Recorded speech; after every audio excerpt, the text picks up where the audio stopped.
Kick Out Crew.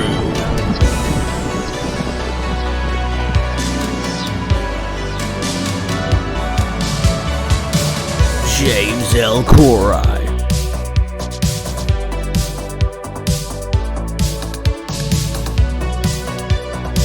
Brad Stanton.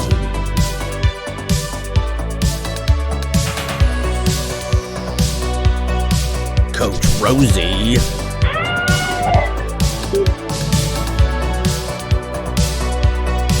Adam from Bama.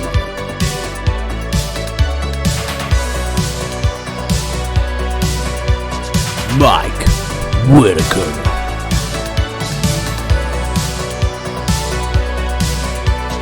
Devyn Dowling. The Kick Out Crew Podcast. Available on all major podcast platforms and watch videos exclusively on YouTube.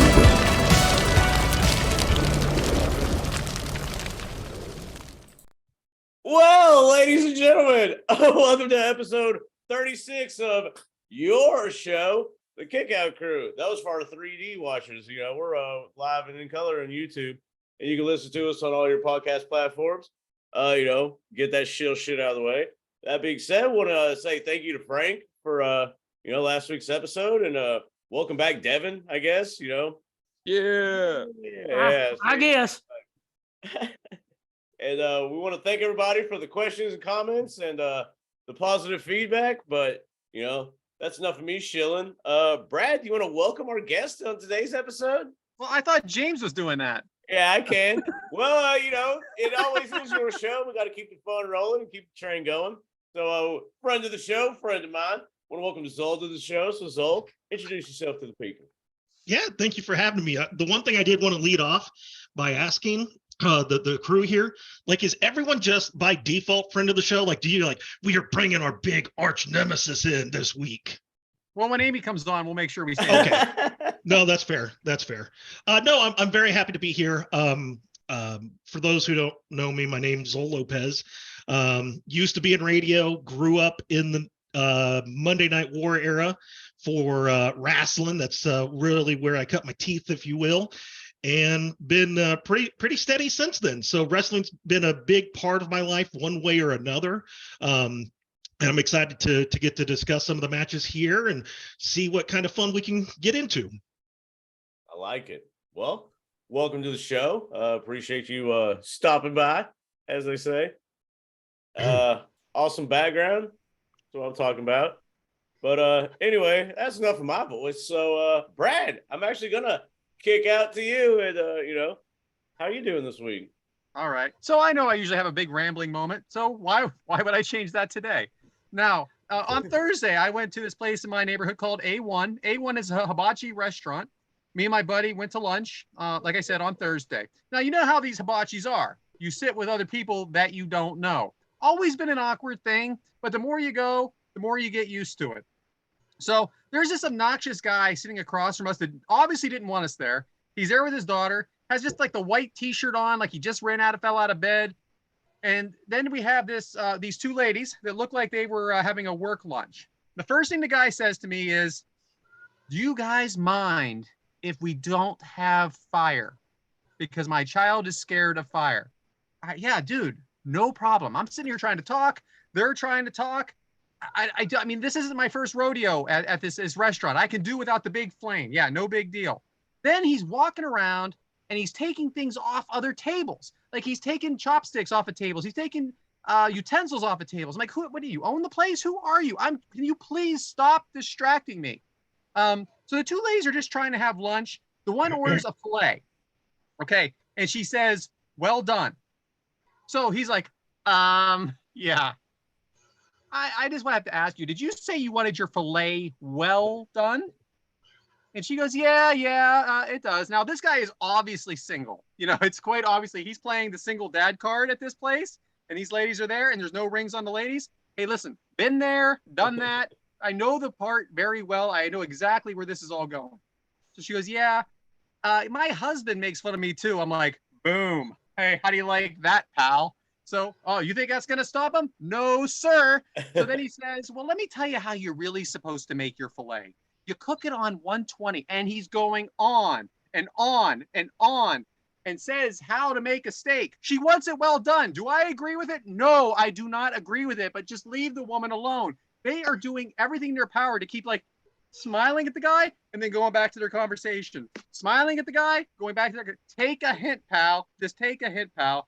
Anyway, this goes on the entire time. I'm trying to have a conversation with my buddy. I keep getting distracted by this idiot through the whole meal, driving me crazy. So I'm ready to go. I'm done. Get the bill. Now, if you've ever been to hibachi for lunch, it's not real expensive. You think these places are expensive, but they're not. So I think the bill said $23.45 on it. Okay, not bad for the soup, the salad. I got like chicken. I got the vegetables, the rice, the whole thing. So then the bill comes for me to sign. I'm like, the tip was already included. That $23 was the tip included. Now, I know with these 6 to 7, 8, when you're sitting at a table with 10 people, they do that automatically. They do an 18% tip.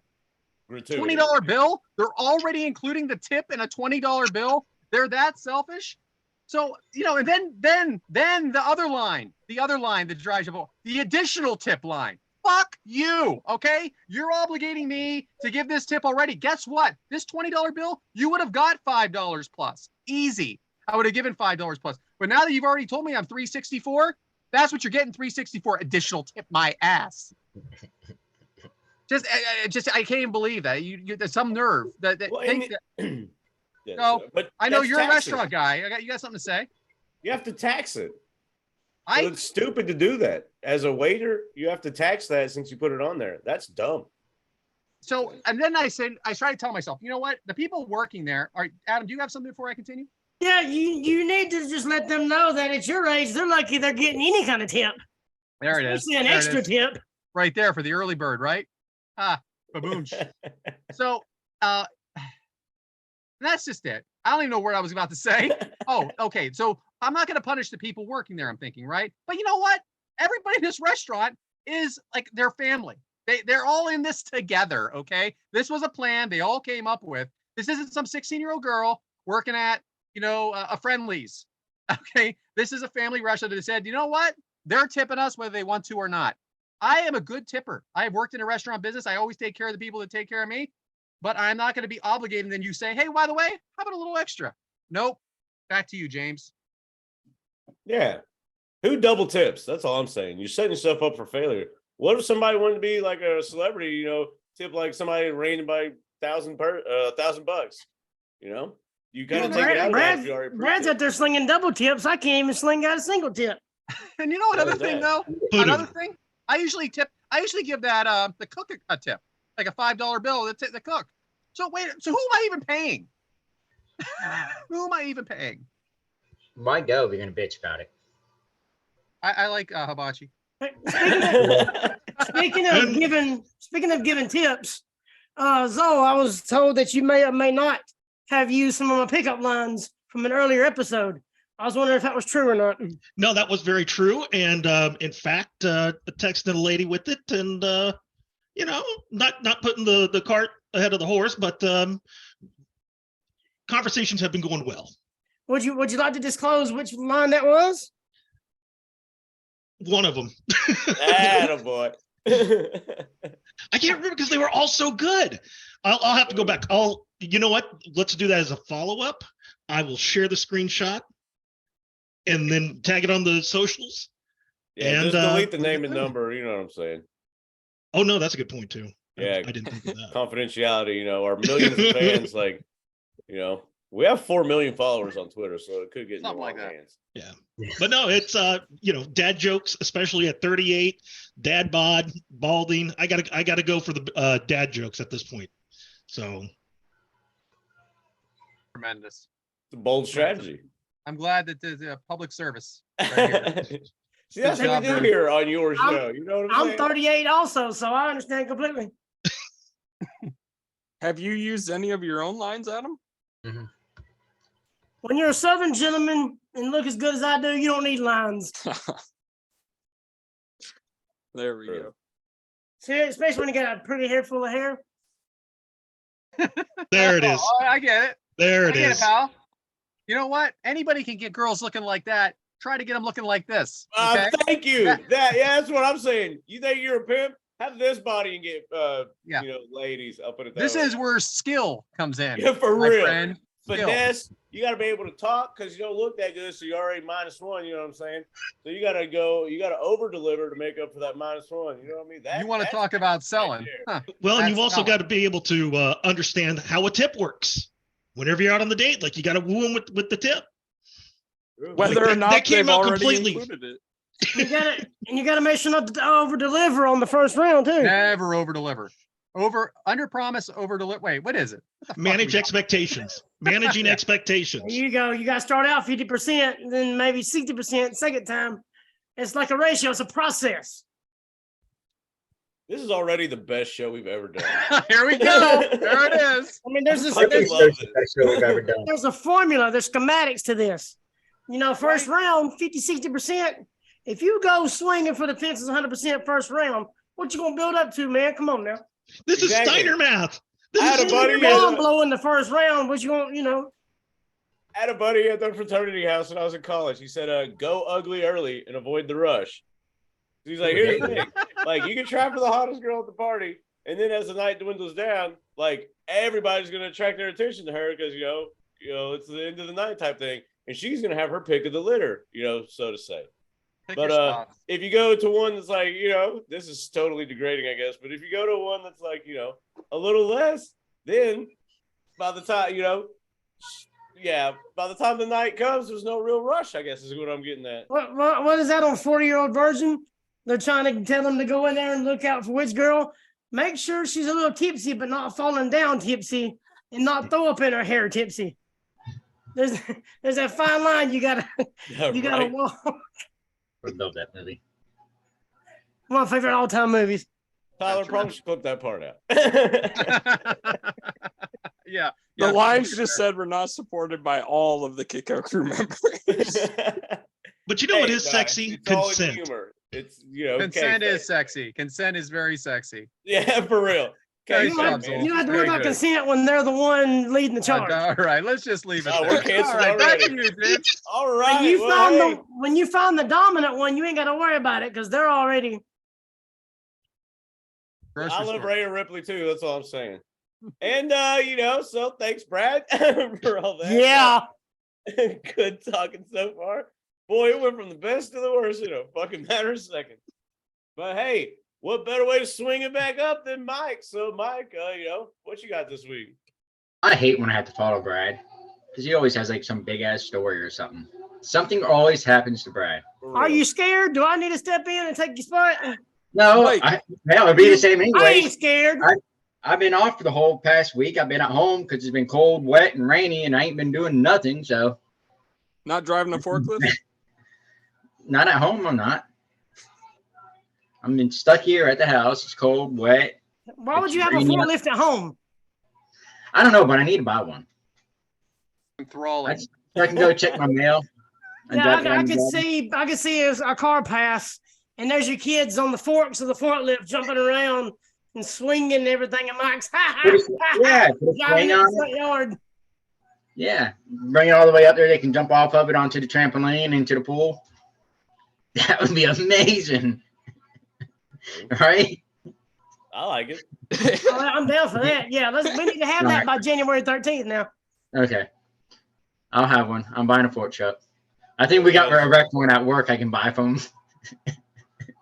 Slightly damaged. It's slightly damaged. It's all right. I know what's wrong with it. Lightly used.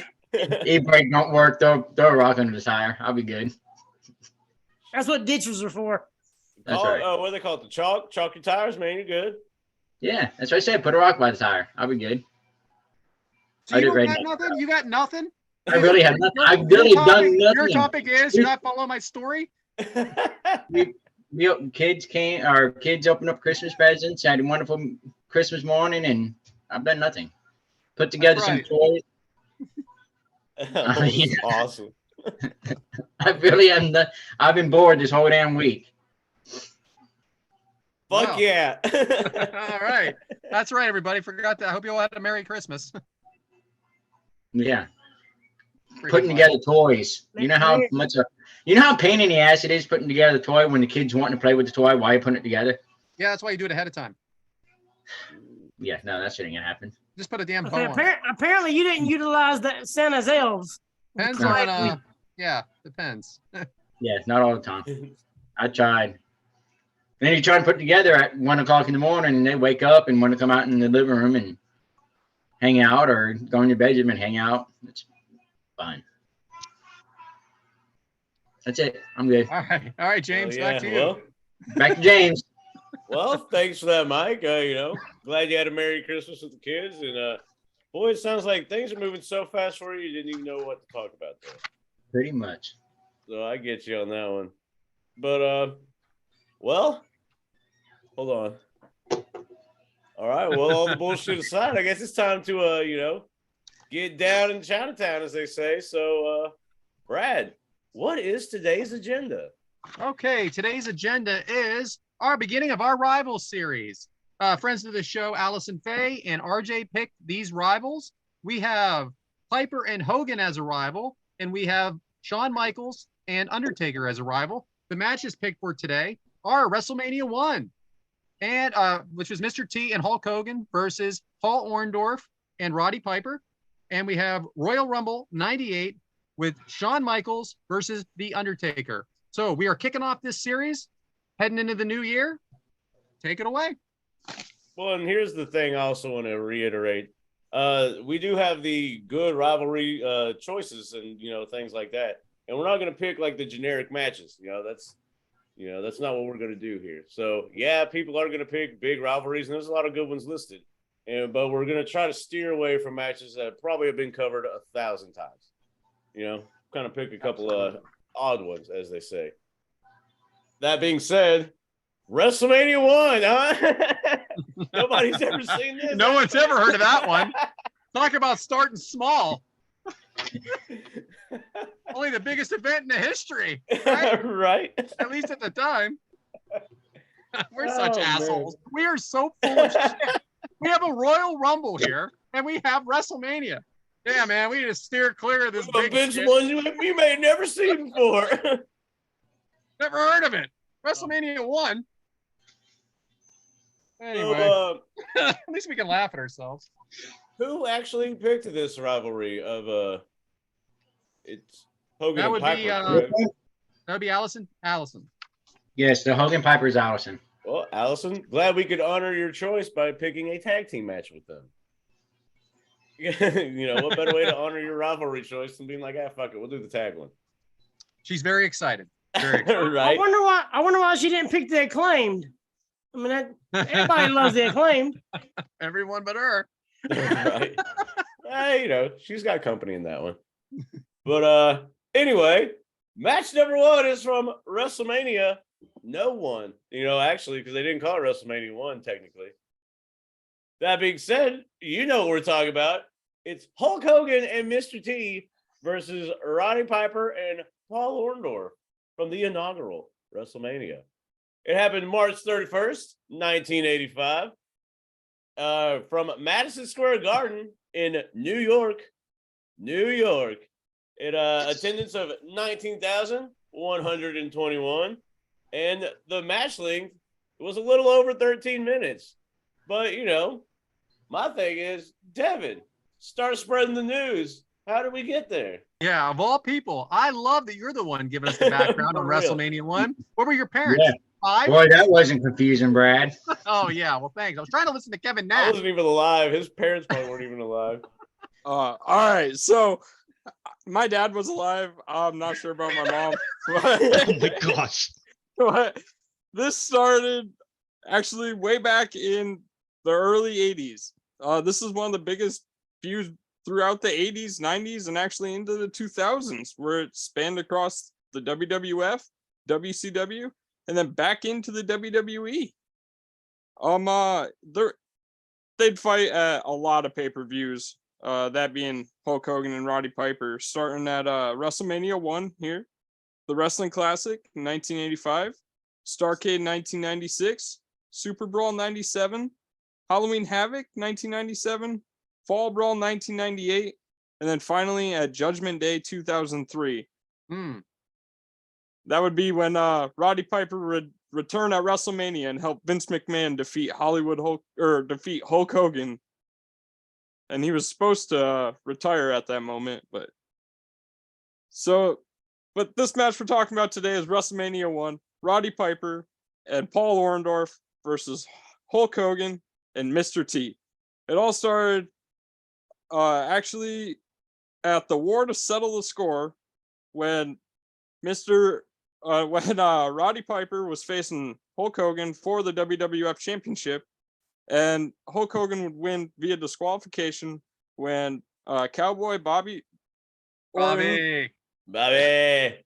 he would use his cast, bash it over Hulk Hogan's head. They get disqualified. Then Paul Orndorff and Roddy Piper would put the boots on Hogan until Mr. T would come sliding in to make the save. Oh, I pity the fool. I pity the fool. Dead meat. Along He hit him with a necklace. But, you know. Along with Cyndi Lauper, who was at ringside, she actually got kicked in the head by Roddy Piper in the process. Whoa. What? And then Not in Mr. the Hall T of and Hulk Hogan challenged the heels. They wanted to face them at the first ever WrestleMania. Somehow in this process, Jimmy Snuka got hooked up by Mr. T and Hulk Hogan's side, and he was their outside guy to take on Cowboy Bob Orton. So if Roddy Piper would have just said something about Mr. T's mama, we wouldn't have been through all this way later. It would have ended right then and there, because he loved his mama. All right, so let's get this party started. One of the minor matches, of all times. Right. Hulk Hogan, Mr. T versus Roddy Piper and Mr. Wonderful Paul Orndorff, WrestleMania 1. Like we said, we'd like to keep it modest here. Zoel, let's start with you. Which LGN figures did you have out of this group of 6? And what I mean by 6 are Mr. T, Roddy Piper, Paul Orndorff, Hulk Hogan, Jimmy Fly Snuka, and Cowboy Bob Orton. Which LGN figures did you have? I had the Hulk Hogan one because that's whenever Hogan turned, that broke my little Hulkamania heart, little Hulkamaniac. And that was one. And I mean, it was Hulk Hogan, and my uncle actually resembles him, or at least I thought he did growing up, because he had the Fu Manchu and the hair down the side. So yeah, of course I got to go Hulk Hogan. So all right. James, I thought he painted it black. What? Did he not spray paint it black or something on the I got other like Hogan? 6 of them. I got like 6 of those things. 1 of 1. 1 of 1. Spray painted stay one. Spray painted black. So James, why all the glitz and glamour here? Why not just give it Piper versus Hogan? Why go through all this? Because you want that celebrity involvement, because it's WrestleMania or Colossal Tussle, whatever you want to call it. But yeah, since they were involving Hollywood, I mean, I can go ahead and get into this part of it, but you have the enforcer, Muhammad Ali. You have, ring announcer, Billy Martin. Timekeeper's fucking Liberace. I mean, it's all about the celebrity involvement, so you might as well have a tag team with the celebrity. Gotcha. So just speaking of that, James, Billy Martin, guest ring announcer. Devyn, any great Billy Martin stories? I know he's the legendary manager for the New York Yankees. Greatest baseball team in, history of baseball. Damn it. That's Welcome back, Dean Martin's. Welcome back, Devyn. That's Dean Martin's brother, right?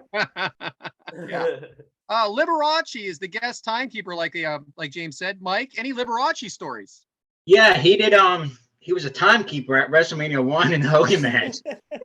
My goodness, this is quite the visual with him and the Rockettes, right? I mean, what in the world? What was this about? Like, what the... I clicked play on this match because I was like, okay, and I was like, well, 30 minutes, this seems long. And it's just like, all the Gaga, and I'm like, golly. And we're going to get into that. They have a whole routine, like kicking legs. Yeah, thanks, MTV. So then we have a special guest referee, or at least one of them, Muhammad Ali. Adam, Enforcer. Any good Ali stories? Yeah, pick about, there's about 10, 15, 20 of them. Man, where he just knocks people out, just posts like a butterfly, stings like a bee. He got that ring and almost laid out Piper's. Some would say he started rap. He actually hit Piper sometime in the match, didn't He took a swing for sure. I already connected. Hey, and he, civil rights and all that stuff. He defied the draft and in his prime got jailed. Like, Yep. Yeah, I mean, I know that's back in the days. Things were a little way strict and all that, but yeah, he put his own life. Put his own career. Like, hey, I'm not doing this, and he stood for something. So you got to get. I mean, the respect he commanded was amazing. I mean, you can just walking. He has this aura about him.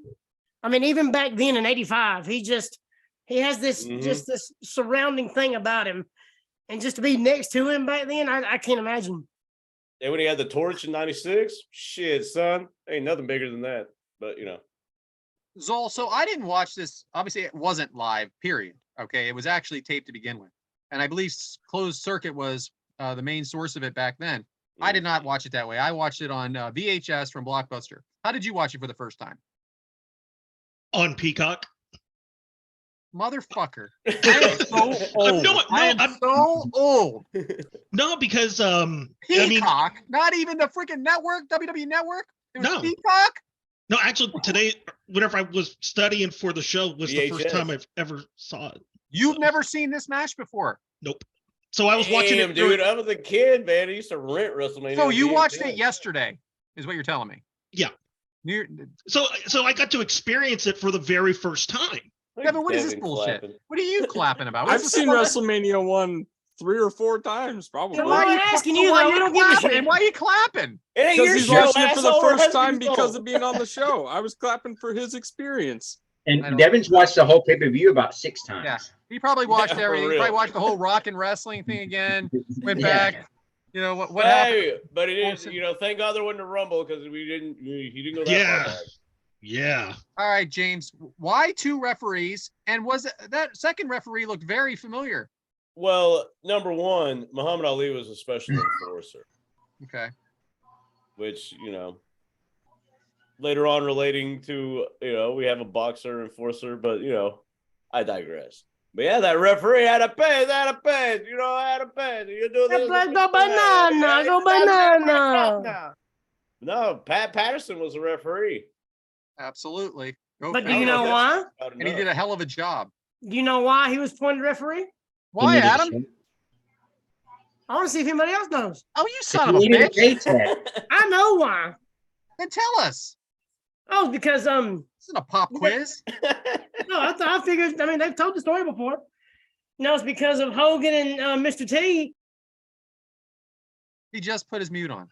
No, it's honestly it was to help Mr. T because him not being real familiar. Pat kind of helped guide Mr. T through the match. Makes sense. I mean, didn't they say the main reason why he and Piper had like real heat? Yeah, I heard Piper didn't like him.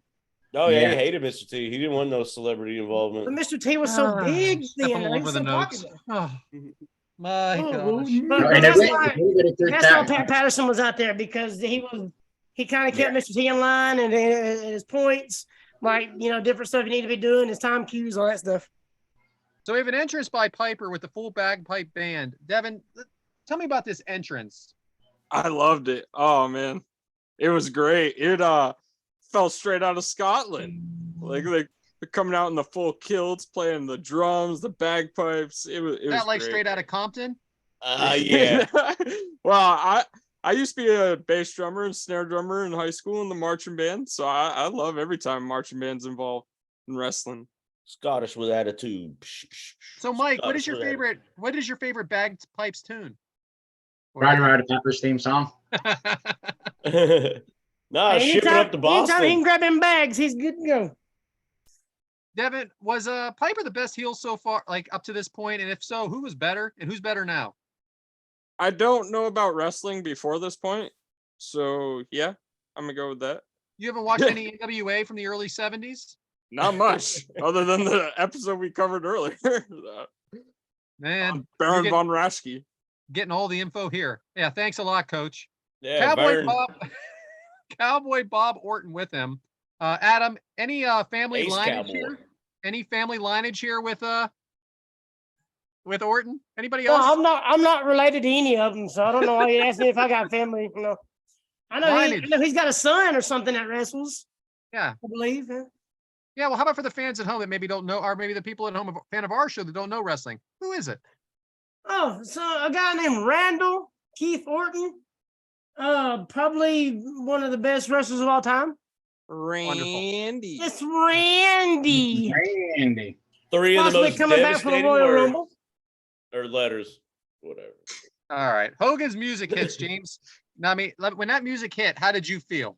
Like, are you kidding me? Hulkamaniac, brother. Hulkamaniac's running wild. What do you mean? When that I music still hit, get how that did you feeling when feel? that plays. Like jumping out of the damn house. You know, granted, I wasn't alive then, but you know, Brad, when it comes raining down, does it hurt inside? It does. And Zoel, you already said you were a Hulkamaniac. How did it make you feel seeing him come out like that to this crazy crowd? Watching it, like right there, taking it all in, I got goosebumps. I'm not gonna lie. The little bit that's left on my head was standing up. There it is. Just hearing that energy, that passion across the whole arena. I mean, that was a moment, and that's the reason why it stands the test of time through the years, ever since the match took place. And see, real quick, you can see back then. I mean, you could not know anything about wrestling. You could watch this show and you could tell he's the star. He's the guy. Now, if you got a guy coming along now, you know, somebody that's never watched it and wants to sit with you tomorrow night, they really ain't gonna be able to pick out who the star is, because it's like they don't get behind them like they did back then. You know, back then you could tell. That's not. I disagree. I disagree with that right now. One person I think stands out, and that is Roman Reigns right now. With his entrance right now, and the way that music hits and that awe in the crowd, and the phones going up, and the way everybody reacts, maybe it's not this, but you know who the star in the room is. And that dumbass 3D thing. He's probably the only exception. There's something about that entrance right now, though, that it puts like an awe on that crowd. It is a feeling now. Yeah, his Who would have stride. I thought think that guy that was getting booed 2 years ago would be this big? It's But that he's stride, man. It's just that arrogance. It's just that, hey, I'm a badass, I know, and ain't shit y'all can do about it. But at the same time, it's not as big as this. And there was less to watch back then as well. So it was a much bigger deal, for sure. So Hogan and Mr. T entering from the back with Superfly Snuka. Mike, do you think they're nervous walking out to this kind of setting and this kind of environment? I would say so, because it's really the first time it's been that big. So, I mean, you don't know what's going to happen. And then when you walk out there and it's a big awe, like, what the fuck? I couldn't agree more. Well, you got to remember, too, there's a guy out there that's never been in a wrestling match in the main event of the biggest pay-per-view ever. That just adds to the nervousness. Definitely. Devyn, who is the best wrestler of the four here? I'd say Hogan, probably. What? Now, wait a minute. As far as wrestling, in-ring wrestling. Ooh, good question. It's okay. If Devyn thinks it's Hogan, it's Hogan. I mean, he'd be wrong, but it's okay what he thinks. He's the best showman out of all four. Okay, so I don't know enough about Paul Orndorff to say anything about him. So my pick has to, by default, be Hogan. I know Piper's better on the mic. Mr. T's never been in the ring. Hogan's made the most money ever in this business. Devyn, you're here because of how young you are. Know that. Your answers are fine. All right. Now the answer is Orndorff. Tell me about him. Tell me a little about him. No, he's a good technical wrestler, and he's been around. He's been through the territories and everything like that. Now Hogan was too, and so was Piper. But I would consider Piper more of a brawler. I would consider Hogan more of a showman now. Now, he did have his moveset, and before that, he did work a little differently. But as far as the WWE style of Hogan, he was more of a performer. And then you have Mr. T, who's green. I agree with that. That's me. Adam, this is more of a show than a match. What approach would you take as an in-ring performer? God, I think it was, hindsight's 20/20. Back then, you're thinking, oh, man, it's the biggest thing in the world. But when you look at it now, I kind of feel like it was too much going on. Because you got stuff going on the floor. You got stuff over here. Mr. T coming in. Bob Orton. And then you got Superfly. It's just too much for that pay-per-view when you got these big stars like Mr. T, Hogan. There's just too much going on, I think. Well, we're here, James. I have a page of notes. We have not started the match, but who are the announcers, my friend? Well, glad you asked because Gorilla Monsoon and Jesse the Body Ventura, which I think is funny that you hear Jesse say Gino a bunch, and I was like, oh, hey, what are we doing here, old Jesse? You know, you can tell this before the Vince McMahon like really took over. Definitely, it is different for sure. Hogan and Orndorff in first. Mike, as in the ring first to start. Now, before they do any tags or anything like that, did that surprise you that Hogan was facing Orndorff first? No, not really. I guess it surprised me just to see Hogan go in first, if anybody. Right. Yeah. But they wanted that reaction from him too, so they didn't care about the other people. Didn't matter anyway, because you got the Hogan Piper deal. You know, that's probably a match somebody's been wanting to see, for a while. So you don't want to just give it to them out of top. Make them wait. No, but I was thinking Hogan maybe Piper. Orndorff T to start. I don't know. Definitely Orndorff though. I don't know if I'd start with Orndorff. Hey, I guess he probably talked about it. Piper tagged in by Orndorff. Now Hulk tagging in Mr. T. 2 minutes into the match, and there's absolutely no contact. I'm telling you, nothing happened for 2 minutes. Devyn, is this good? Is this a bad build? Is it a good build? Or are you losing your mind? Are you annoyed? What is going on?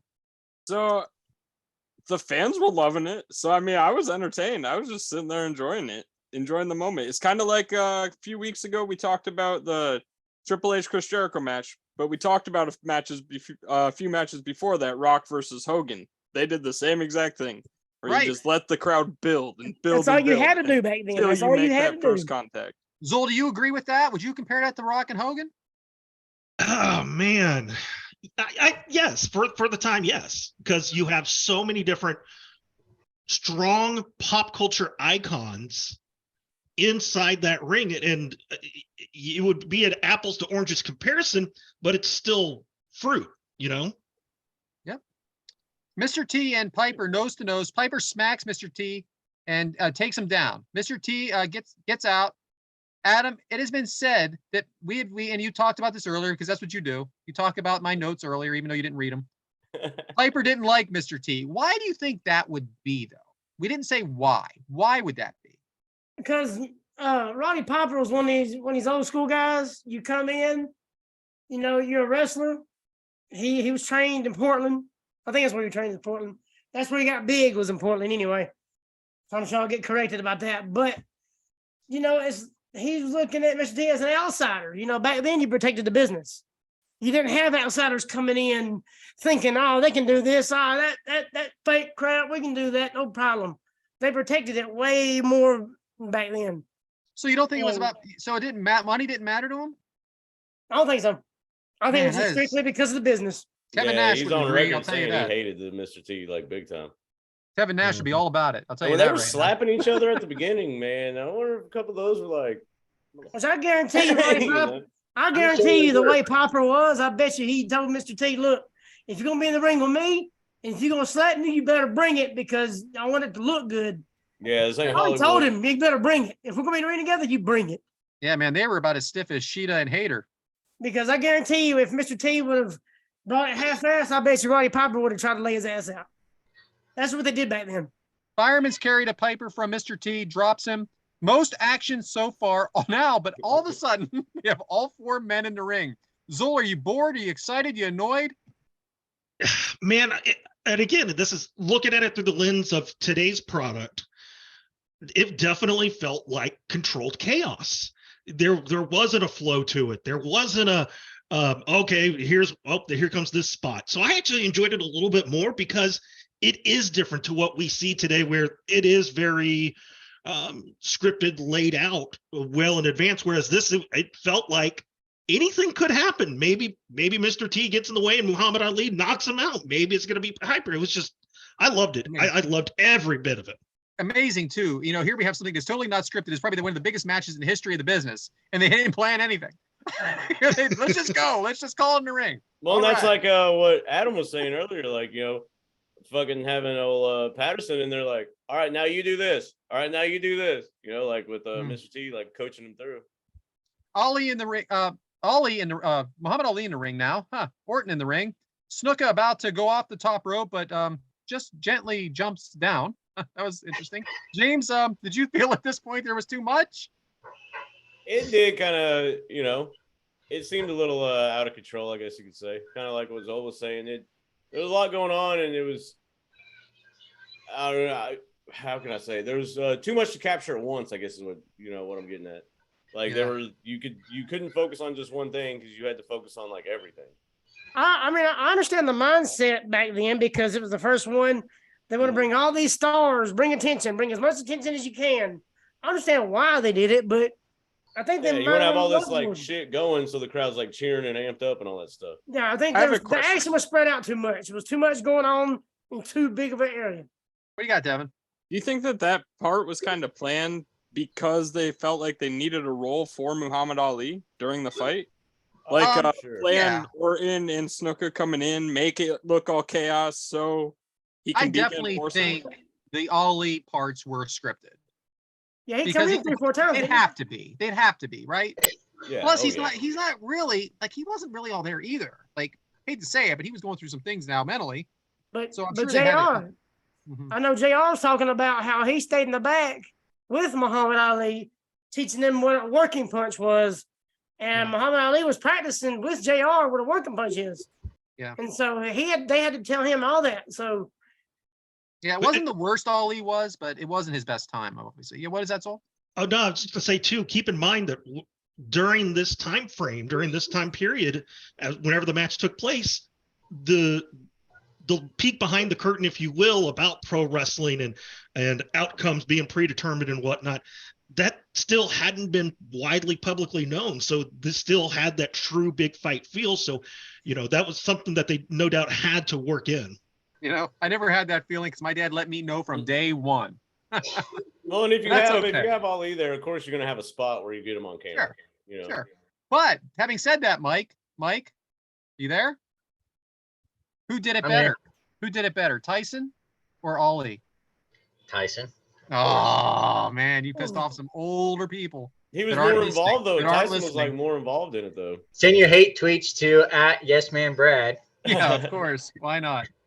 So where are we at here on this? Tyson did a bunch of Raw beforehand and all that stuff. Tyson was at the Rumble we covered in the next match. That is 100% coincidence. I promise you, the Kickout Crew did not plan that. That's wow.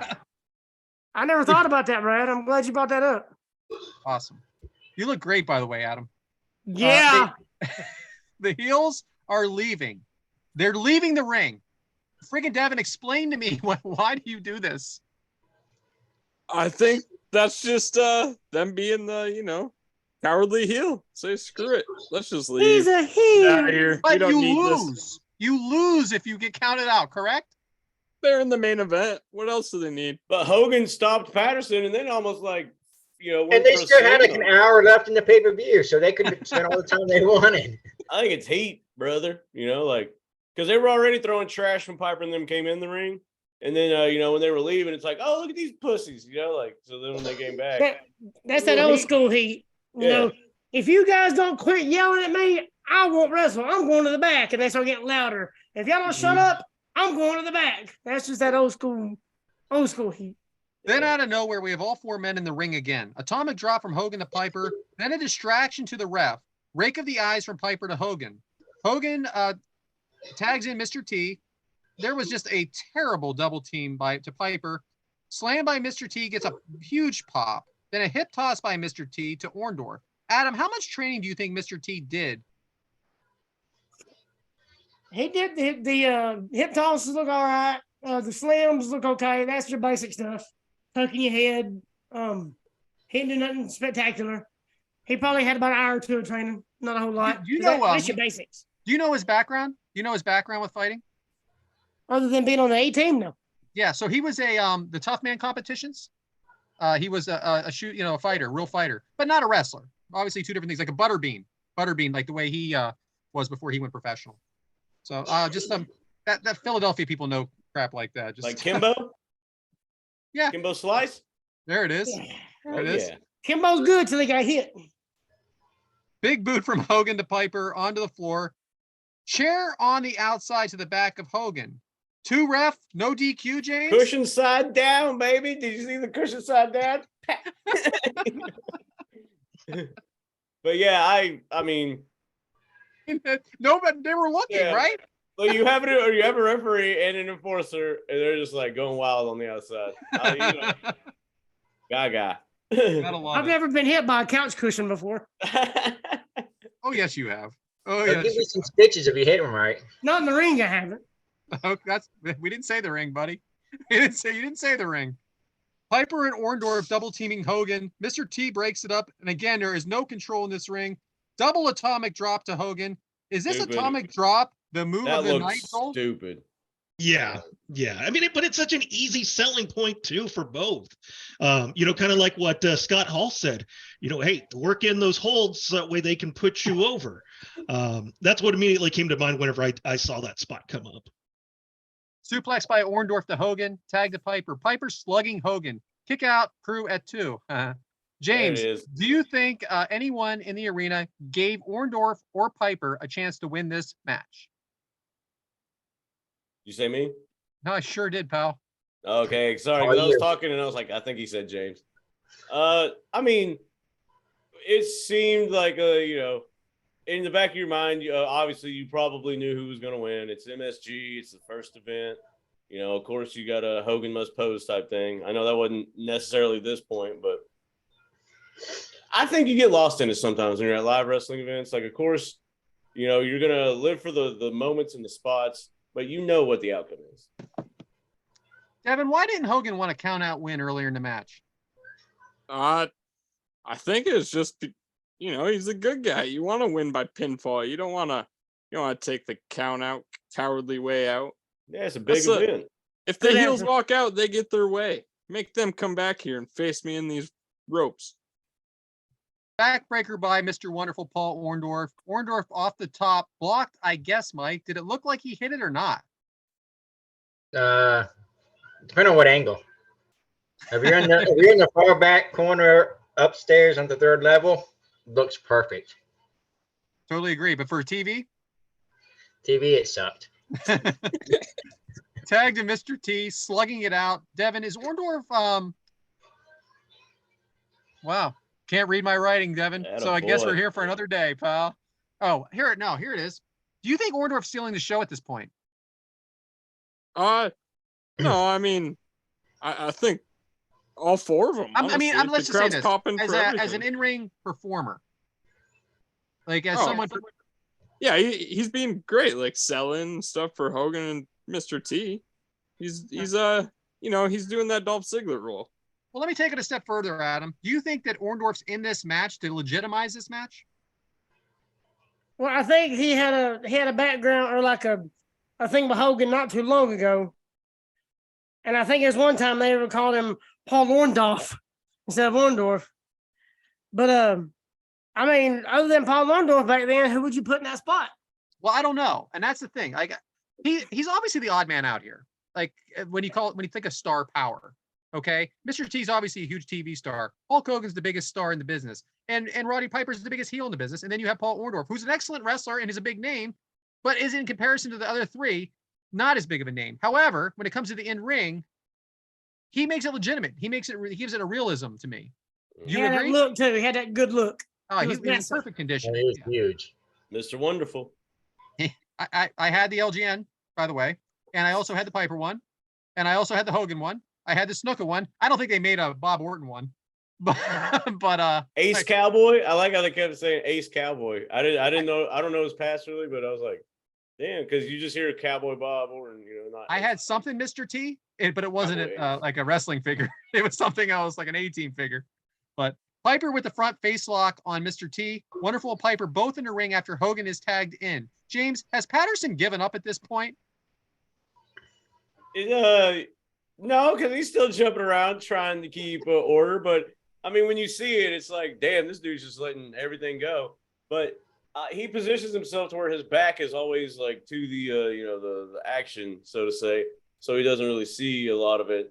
I mean, it's still some of that gaga, Yeah. But he protected it as like, well, I didn't see it, so it didn't happen type shit. All clunks the hits together of Piper and Orndorff. Now, hey, it looked like he almost wanted to go in for that too. If you watch it, like he almost goes in. Like the three. Yeah. Anyway, and then Orndorff is suplexed to Hogan. So did they miss the boat by not having Snuka deliver a splash off the top rope here? Oh, absolutely. I mean, that's what he's known for. And kind of going back to your point earlier, Snuka to me was the odd man out because it was like, we're going to throw him in there just to have him in there. So for me, that was what stood out on there. And to that point too, it's like, if you're going to have if you're going to have him there to do harder than it looks, huh? Yeah, that's what she said. Walk. Beat me to it. Damn it! I leaned in and everything, and he got me. You got to bring him to the ring with what he's known for, and yeah, completely missed opportunity. So Orton and Snuka in the ring. Snuka takes care of him. What a clusterfuck! I write here for some reason. Hogan gets the pin after Orton goes off the top, misses Hogan and hits Orndorff. And then, but did he actually get the pin, Devyn? Did he get up a little early, did you think? It did. It looked like Hogan was like getting up at like 2.5, pushes off Orndorff. Like, let's celebrate. He does that several times. I mean, you know it's a win when he does that. It's like so obvious, right? Leg drop thermos. He didn't even do that one this one. Then we have Piper hits Patterson for absolutely no reason, but it was still good. Mr. Wonderful wakes up and is losing his freaking mind. Like, I don't know where I'm at. I'm going to beat you all up. Where am I? But yes, the fans go home happy. However, Zoel, was the backstage interview after this about the worst thing you've ever seen in your entire life? Oh, I mean, I've seen a lot of bad interviews, but that definitely is right up there with it. I think you could actually take that and put it as, hey, here's what not to do. If you look at look at Mean Gene's face through the whole time, he's like trying to cover his mouth and just like, getting out of the frame and shit like that, because there's a lot of Hogan yeah, I mean, it's just Snuka interviews. Hogan was okay. The Snuka one was. There you go. Why is this show still on the air? I'd rather listen to fucking. We are desperately out of time. For real. I'd rather listen to Kita, before the turn than fucking, that Snuka interview. So all the questions we have for this week are actually about this match. Nice. So I am going to go ahead and read it. Our good friend Allison, who did recommend this rivalry. Question for tonight. You guys ready for this? This was a DM. She didn't even put it on Twitter. Uh-oh. No, it's very Allison of her. Hulk Hogan, Mr. T versus Mr. Wonderful, Roddy Piper. Who has the best hair in the match, and why is it Roddy Piper? So again, we can't answer anything. Hey, Orndorff had that kind of wave going. That's what I was gonna say. Don't discredit that, because and Mr. T, of course, is like the generic answer. We don't do no generic stuff on the Kickout Crew, so I'm not gonna give. What about Patterson? Patterson had a good head of hair. Oh, he did. Jimmy Snuka had the best hair, in my opinion. Well, I would listen. Let's not give Hogan such a hard time. Anybody can pull off the bald man with the long hair in the back, and no one questioned anybody it. Can. All right. We're going into New Year's is coming up in a couple days. Maybe I'll start growing my bottom hair out, and maybe by next year at this time, I ain't freaking doing it. I can't wait to work trying to sell cars with that fucking. Yeah, I can see that. I can see that Mean Gene haircut. Yeah. Bleach it too, man. That'd be sick. Oh yeah, brother. Or I could maybe pull off the Paul. What's his name? Hey, here's another thing. Is this the most ridiculous thing to put on this doll right there? Real hair? Yes. Paul Heyman always had a nice ponytail. I like it got a little more real on this one, It's like that LeBron hairline just magically goes everywhere. Friend of the show, Ben Jones, runs our AFS page on Facebook as well. I've always wanted to know where Paul Orndorff got the broom that he snapped in the ring before the match started. So, all right, Ben, which one of you guys asked any of Paul before he passed on where he got the broom? Well, brooms are us. Rims are There it us. is. There it is. Well, you see the Beautiful. guy at the beginning. He's there, kind of what James was talking about earlier, with trash coming into the ring, and you see someone sitting there with the broom ringside trying to clean out the ring so that way they could begin the match. So that'd be my best guess. I'll take it. I'll take it. And I'm sure he'll take Makes it too. And sense. of course, RJ wrote right below him, "Rooms are us." It's very RJ of him. And speaking of RJ, last question of the evening. So my question for you guys tonight is as follows. So professional.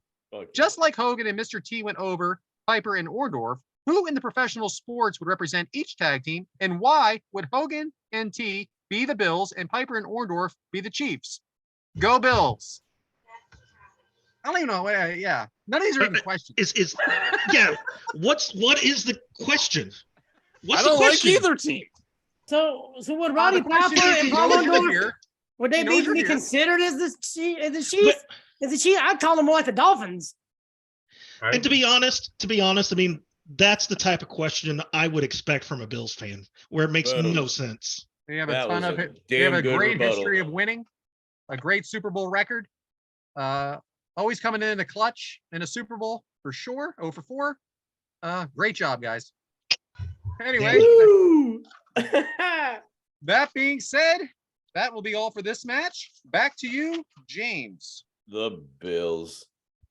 Well, I hope everybody enjoyed our lengthy discussion of that match. And I know nobody's ever talked about it before, so I'm glad we could give it the clarity and everything that it deserves, I guess is what I'm getting at. Because that's what we do here at your show, the Kick Out Crew. That's what we Welcome do. back, Devyn. Just want to say that again. Woo! But hey, I'm gonna kick it on over to Adam. So Adam, how's the week been, man? Fill the people in. Well, my week's been pretty easy. We're talking about RJ. I chat with him pretty regular. We kind of compare the shows, compare notes. Oh yeah, I mean we don't have to talk about him though. That's also cool. Well, here's the thing. Burn. Love you, RJ. That was hanging fruit. I was messaging the man with the magical voice. That's the crazy thing. He's got the magical voice, and all I do is text him. Then why does he use the one he uses? Boom, roast again. So I told him about the whole, what gripes me from last week. And he gave me a good one. And when he reminded me of this, I want your guys' opinion. Did you give him the courtesy wave after he gave it to you? Like, thanks, RJ. I waved at him, but only one finger was up. That a boy. But this is a good one. I mean, I can't believe I didn't even think about it. Don't you just hate it? Like if you gotta use the bathroom, you go in there, sit down, do your business, whatever, and you look over, there's that empty brown little roll without a lick of toilet paper on the down roll. Why can't you, wherever because I usually keep like 3 or 4 rolls on the back of the toilet just for such an occasion. Reach back, my kids know where it is. Reach back, put it on, be done with it. It's all it takes. And when you put the damn toilet paper roll on, you better put it on the right way.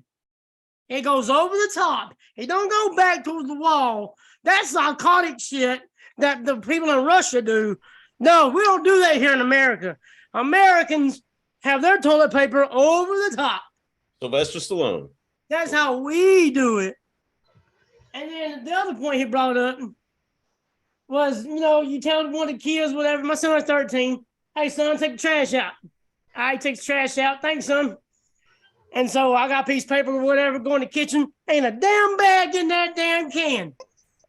Put the empty bag back in the damn can, son. Come on now. Toilet paper rolls, empty rolls going crazy all through here. We got a damn trash can with no bag in it. I guarantee you there's a piece of paper in that can underneath the trash bag right now. I guarantee you I can go get my trash can. There's one piece of trash underneath the bag. Because there's always somebody that throws trash in that can without the bag in it. Put the lighter back in the damn trash can. I mean, does that not drop y'all's ass? Does that ever happen to you? Am I just overreacting? The trash can thing bothers me a lot. I try to check the toilet paper thing ahead of time. Unless it's You a know it's dire legit emergency. when you cuss in the middle of guarantee. Like, oh yeah. you know it.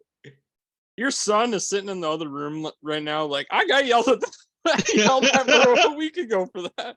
Now he's at his mama's right now, so we good. But 9 times out of 10, because that's just one thing I told RJ was 9 times out of 10, I'll do the trash. So if I come in and I throw something in there and ain't no bag in the can, it's probably my fault. So I'm just gonna blame my son just for the, don't let the truth get in the way of a good story. I'm just gonna blame him. Word, bro. So it's probably my fault anyway. But, Blame Tyler. and whenever y'all go grocery shopping, y'all keep the small plastic bags for like the bathroom trash can. Y'all do that? I use them for when I take my dogs out too. Mm-hmm. Who let the dogs out? That was a terrible part. Yeah, Speaking of dogs, hey, what about them bulldogs, baby? Them dogs. That's where I'm we a get. Georgia dog fan. It If you was all can't. about getting to the Georgia dogs. That was what the whole story was. Right. Found our way back. Is that That a was is that a a good Philadelphia transition. Flyers blanket on back there? No, that's bulldog, brother. That's my snuggie. Pretty close. Pretty close. Shout out Bobert. Right. No, don't shout out Bobert. Ah, he's a big Penguins fan. Don't shout at Bober. He's my friend. Oh yeah, Right. he doesn't get 9:10 every freaking Thursday morning. I got to hear shit from him about something I said wrong on this show. I hadn't even listened to the damn show yet. I don't even know what he's talking about at the time. I'm like, oh, let's go back and hear what I said. Hey, he did say it was one of our best episodes, with Sans Devyn. Yeah, that's why I don't shout out Bobert. What up, Bober? Yeah, look at this. That's just two things that kind of aggravate me. I don't know how y'all feel about it. You grind your gears, huh? It grinds it, man. I mean, I feel kind of bad about the old lady thing last week, and I should have noticed. I mean, I saw the curlers, and I should have known. And Maybe she shouldn't be driving. That bitch should have Hey, waited. living in Florida, I will definitely tell you, they should have to retake the driving test like 65, 70, just saying. Agreed. Yeah, plenty of public transportation out there. Because that's the best mode of transportation, huh? And if anybody else has one of these things that kind of grinds their gears, hey, hit me up. We'll talk about it. And if I like it, I'll talk about it on the show. But if I don't like you, I doubt if I even say anything. And if Your you are show. watching on YouTube, he is wearing sunglasses at night. With my snuggie. So he can see. You get Yeah. it? So is that all you got for us, Adam? That's how I feel about it. Well, today, I love it. Well, thank you for that, Adam. Those are back-to-back relatable ass topics, man. I dig it. I got another one. I got one in the chamber, ready to go. One in the chamber, ready to Oh, go. yeah. I got one in the chamber right now. And you're saving it for next week, or what are you saying? Well, I can give you a little teaser. I like Do teasers. it. Hey, do it. All right, let's see. You ever, matter of fact, this happened to me yesterday. Boss man at work says, hey, we done after work. I'm probably going home. You think you can help me out for about an hour? Yeah, that's fine. How often does it actually last an hour? That's 4 true. hours It'll later. last more in a couple minutes, but 4 hours later, we're still doing this shit. He said, it'll take about an hour. We got to pick up a couch and a refrigerator. When we get there, it's a whole damn 10-foot trailer full of shit. So That's the teaser? yeah, Mike's- I'll give it more. sounds like I'll a give story. more detail about what happened. 'Cause this asshole got me good. So Hey, and you can hear about that on next week's episode, huh? Yeah. Building suspense. 2023, baby. Heard that. Well, thank you for that, Adam, and always good stuff, And we're gonna grind our gears on over to it looks like Devyn. So, Devyn, welcome back. Glad you could join us tonight. Glad Erica let you out of the cage. don't push it. I won't say glad, but I'm glad to be back. You guys might not be glad, let's but wait to I'm hear what he's glad. got to talk about first. It was cool to have one episode without Sammy. Like, it was really awesome. Yeah, welcome back, though, right, Devyn? Yeah, welcome back. So this is our last episode of 2022. So I thought we should do something kind of special. So I thought that all of us should compile a list of our top 5 wrestlers of 2022. So I messaged the guys a couple days ago. Zoel actually earlier today. Sorry about that. But I'm sure you could get it together. But so let me hear it, guys. What's your top 5 wrestlers of the year 2022? You got to call on someone. You, Brad. You spoke. Oh, okay, You're going great. first. All right, so I am gonna go with who. This is what I decided to do. Were they my favorites? Maybe, maybe not. But these are the ones I think had the biggest impact and the biggest change, or at least most success this year. So I think Sami Zayn. Shout out to James Elkerai on that one. Sami Zayn has completely changed. Has not actually changed his character, but he has evolved into something even bigger and has made a faction that's already big even better. And look what he did at WrestleMania. I was about to say that jackass match was awesome. Listen, so he goes from that to being being into the bloodline. It's really I bought the shirt. One of the biggest, it was a comedy act at WrestleMania, and now he's like neck to neck with fucking Roman. He was Intercontinental Champion just a little bit before that because it was him and we don't talk about Ginger Fidel times. And you can plug him in anywhere, and he will make it work. To your on point, the fucking release list. He was like the talker or somebody for somebody that was doing Intercontinental Championship. He was fighting. Was it Shinsuke? Wasn't it Shinsuke? Yeah, Shinsuke. Yeah, he was like Shinsuke's moderator, and being like his. I don't want to say his handyman, but he was just probably was. No, and you brought up a great point because Sami Zayn's on my list, and he didn't change anything.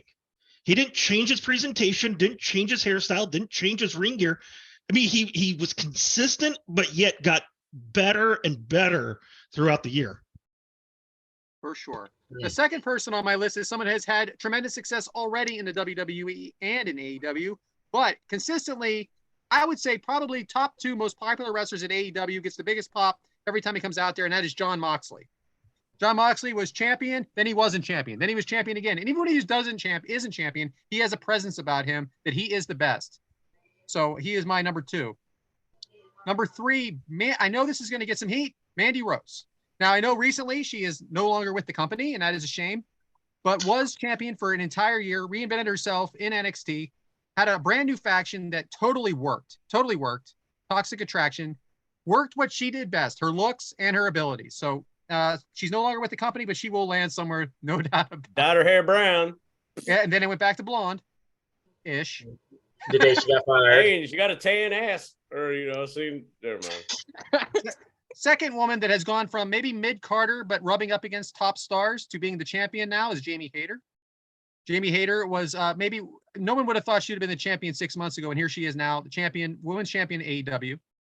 Finally, the man is going to lose at New Year's Evil and enter the Royal Rumble and have a top 3 chance of winning that.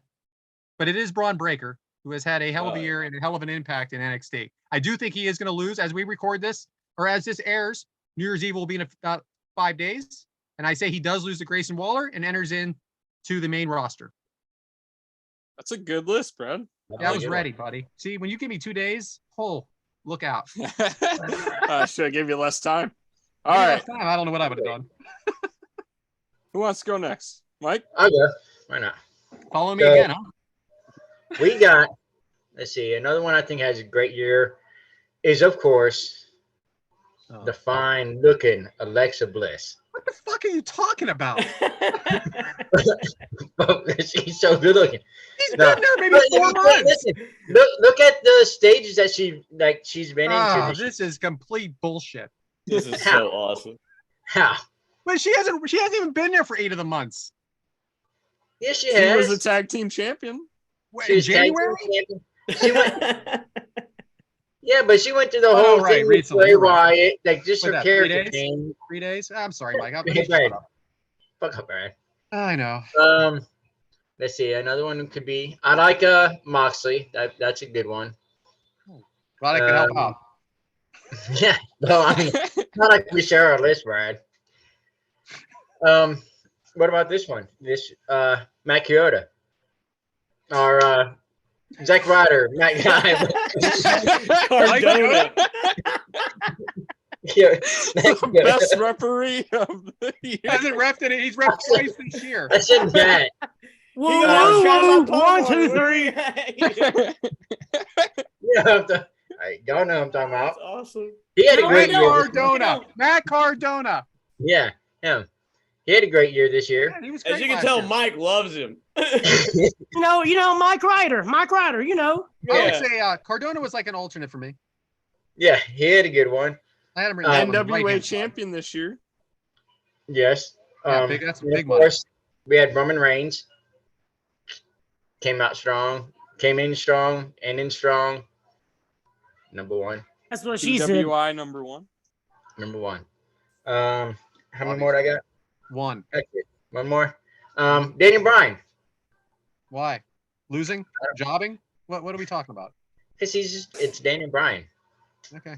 Okay, what about this? John That's a Cena. bullshit He's list. had the That's best- a bullshit list.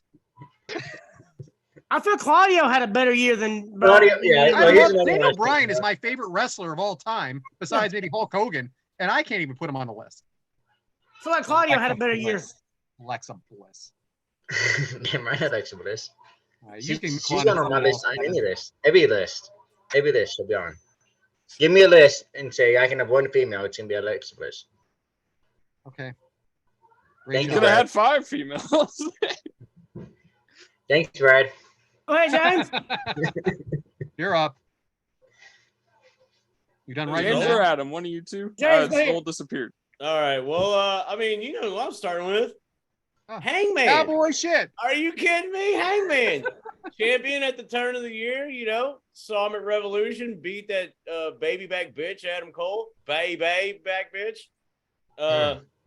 Of course, you know, I'm cowboy shit all the way. Love that dude. Injured, came back. Now him and Mox are getting into a thing. We'll see where that goes. Which brings me to my second choice, Jon Moxley. You know what I'm saying? Wild Thing, baby. I love that shit. Come through the crowd. That's my dude. Like, I ride for my dogs, you know what I'm saying? And Moxley's like, he's one of us. You know what I'm saying? He's like, he's doing it for us. He's the savior of AEW. So I will definitely give him that. I'm going to go with a tag team next, and of course, FTR. Ain't nobody had a bigger fucking year in the tag team business than them. Put on banger after banger. They put on great matches with the Young Cucks. Hate them. Put on great matches with the Briscoes. They've tagged with the Rock and Rolls. They had Bret Hart in the corner. They've done a lot of shit this year. Shout out That's to good. Dax, new member of the Afri Show fam. Shout out. And here's one that all you guys skipped over. Motherfucker, ain't he great? Fucking is Jeff great. Jarrett. Double J has a Ooh, great That's a 20 good one. There you Yeah. go. Four organizations this year, James. big time organizations too. He's been in every major one this year. Not like North, South, East, Western, you know, wrestling and bullshit. Like he was on GCW, the show. NWA, WWE, and AEW. Triple A, Rocket Promotions. AAA, 5. Sorry. Good job. JCP. Oh yeah. And You gotta keep going. Asshole. trying to think of I want to put a female wrestler on here for sure. I really wanted to go with Bianca. I mean, it's Oh. kind of a low key, like it's not. Mm. I don't know if it's turning the tide like everybody thought it would. Her being, because you know everybody rooted for her to get her big moments and stuff, but when she gets her big moments, it's not really changing the needle, I guess you could say. But she's had a good year. She's been in big matches. You know. And James, is there anybody in better shape? Well, I also wanted to go with Liv Morgan, but I went Liv with- Morgan. That's how I said. What about Liv Morgan? She had a great Yeah, year. well, you had your turn. Shut up, Brad. So, Devyn, who's next? Zoel or Adam? Which one of you two want to go? Go Atta ahead, Paul. boy. All right. Well, since El Karai took my thunder, I was going to go Double J. I was really surprised he wasn't brought up sooner, for the reasons we laid out just now. I also want to go with for me, it's the Acclaimed, because you look at how far they've come as far as an act goes, and the way that they've gotten over. I mean, when we were there at All Out in Chicago, that match with them and Swerve in Our Glory was so strong in terms of the crowd reaction. It was something to behold, and they've done such a great job that I'm going to look forward to see what 2023 looks like for them. Mentioned Sami Zayn earlier, him with the Usos, and that whole thing has been amazing. But for me, on the female side, it's Britt Baker. She had the belt, then she dropped it, she won out, but then kind of showed the presence. Yes, she gets a lot of hate because of too much screen time or what have you, whatever the internet trolls want to bitch about. But the fact of the matter is, they had two others as champions and yet didn't move the needle quite like she's done. And she's done an amazing job at building up Jamie Hayter to where whatever that turn's going to look like, that anticipation, that slow build, it's going to be sweet. Going to be sweet to see. So that's my top 5 for 2022. And you know what I got to say about that with Britt Baker is that she is the biggest woman star there. And I'm including Saraya in that. I think she's the biggest star there, whether she's champion or not. And I agree with you 100% that I said Hayter's like more of an up and coming, like great year, but Britt Baker is the star. Agree. Yeah, for sure. I like them all. That's good, Zoe. Great, Devyn. I'm glad you like them. That's so nice. Adam, my man, what you got? I mean, it's hard to argue Britt Baker. I mean, I want to say Thunder Rosa, but she got injured. If she would have stayed healthy, I think it would have been. Agree. Yeah, it would have been great if she would have stayed healthy. But I mean, you see every graphic of AEW, almost every graphic you see is Britt Baker. She'll have to have the belt, and she's pretty much the number one woman there. Over Shout out Rebel. But she wouldn't be where she was without Rebel either. You got to remember that. But I mean the FTR, yeah. But Dax, I'm just going to point out Dax because he has some of the best singles matches of anybody. Because he's physical. He can do damn near anything. He makes everybody look good. So I want to say FTR, but I'd rather just single Dax out. And as far as another tag team, we're talking about the Usos.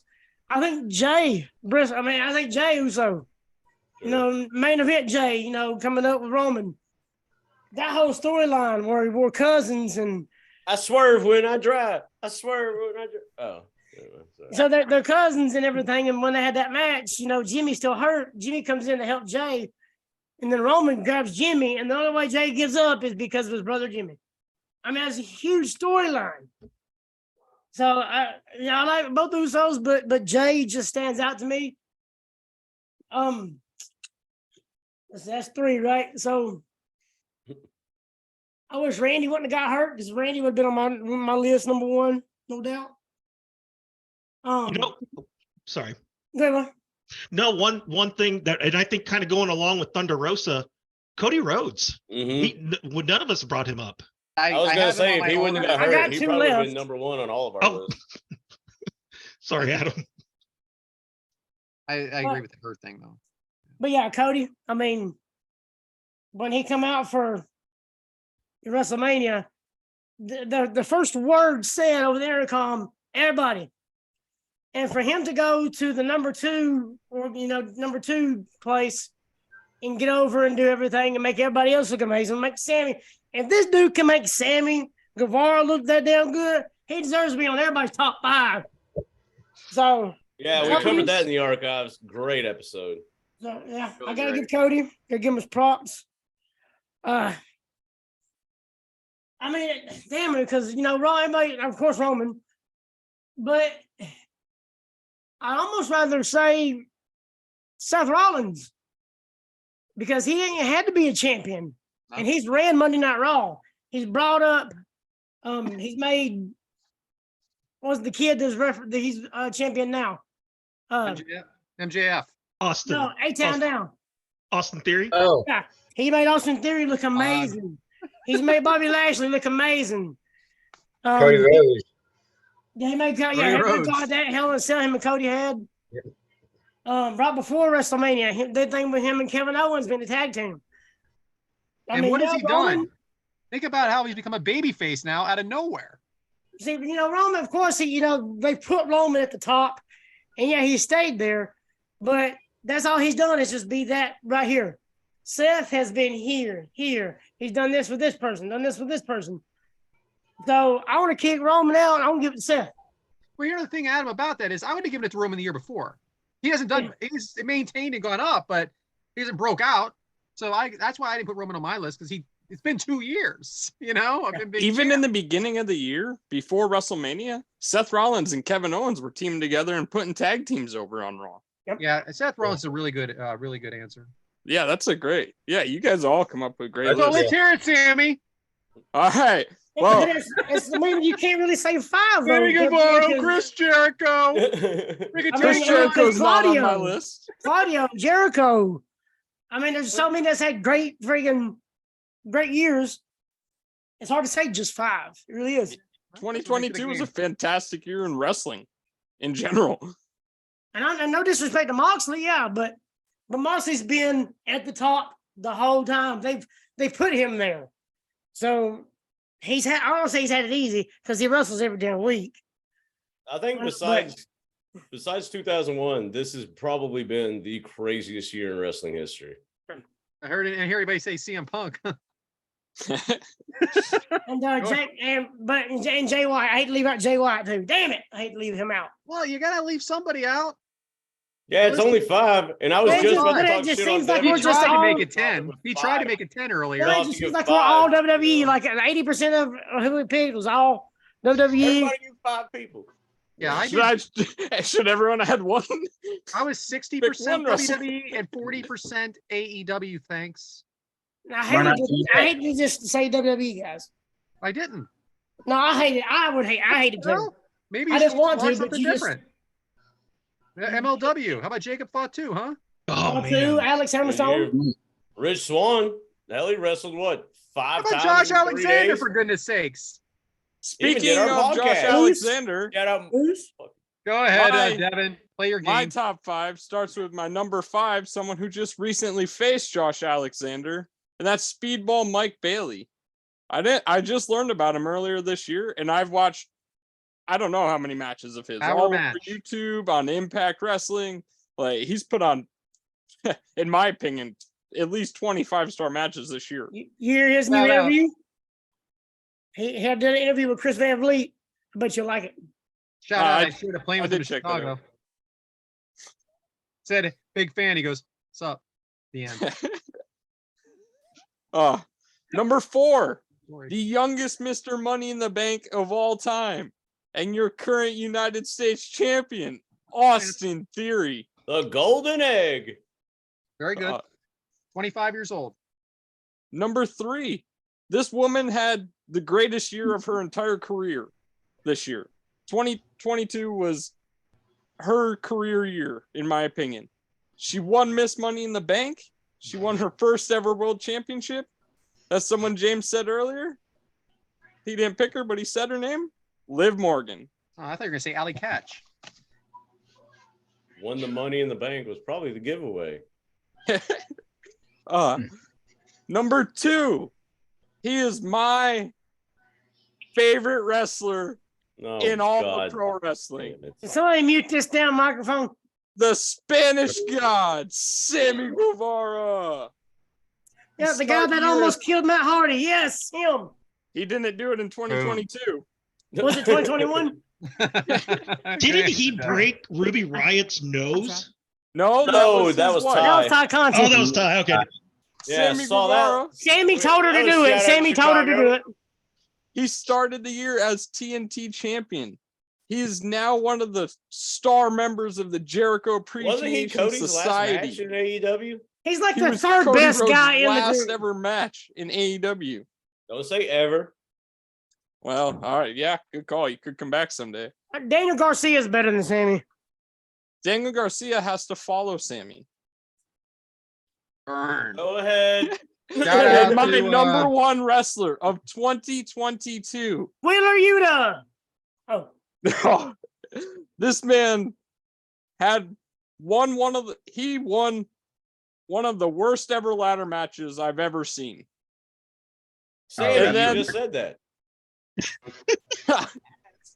No, he is now our AEW World Heavyweight Champion, Maxwell Jacob Freeman, MJF. He's my wrestler of the year. What? Nice.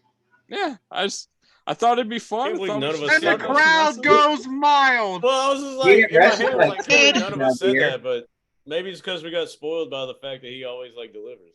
You know what it is? He didn't wrestle for a few months. That's what threw me off of it. Yeah, it's Picking him. true. Yeah. Only wrestling at pay-per-views, is too much. But he talks with the best of them. I He looks honestly good. thought Devyn's female choice was going to be Jordan Grace, Not a bad choice at who all. we will Oh, see yeah. at Hard to Kill. Yeah, it's gonna be her and Mickey James. And she is going to retire Mickey James. Oh, of course. I would officially going to retire. 100%. I hate that too. I I bet the see it house on it. happening. Well, bet. I mean, Mickey ain't gonna She's had bullshit it though. Like she's had gonna bring 16 it. retirement matches, and she's going up against someone, and she's putting her over strong.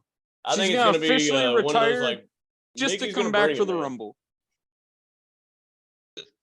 I think she's done. She's going to be busted open 3 times a week. I was gonna say, Yeah. but so the rumor I saw based on that is that Rumor in has it. 2023, it's going to be Conrad putting together Mickey James' last match, building around that. Jeez, There we Louise. go. Is that Memphis or Nashville?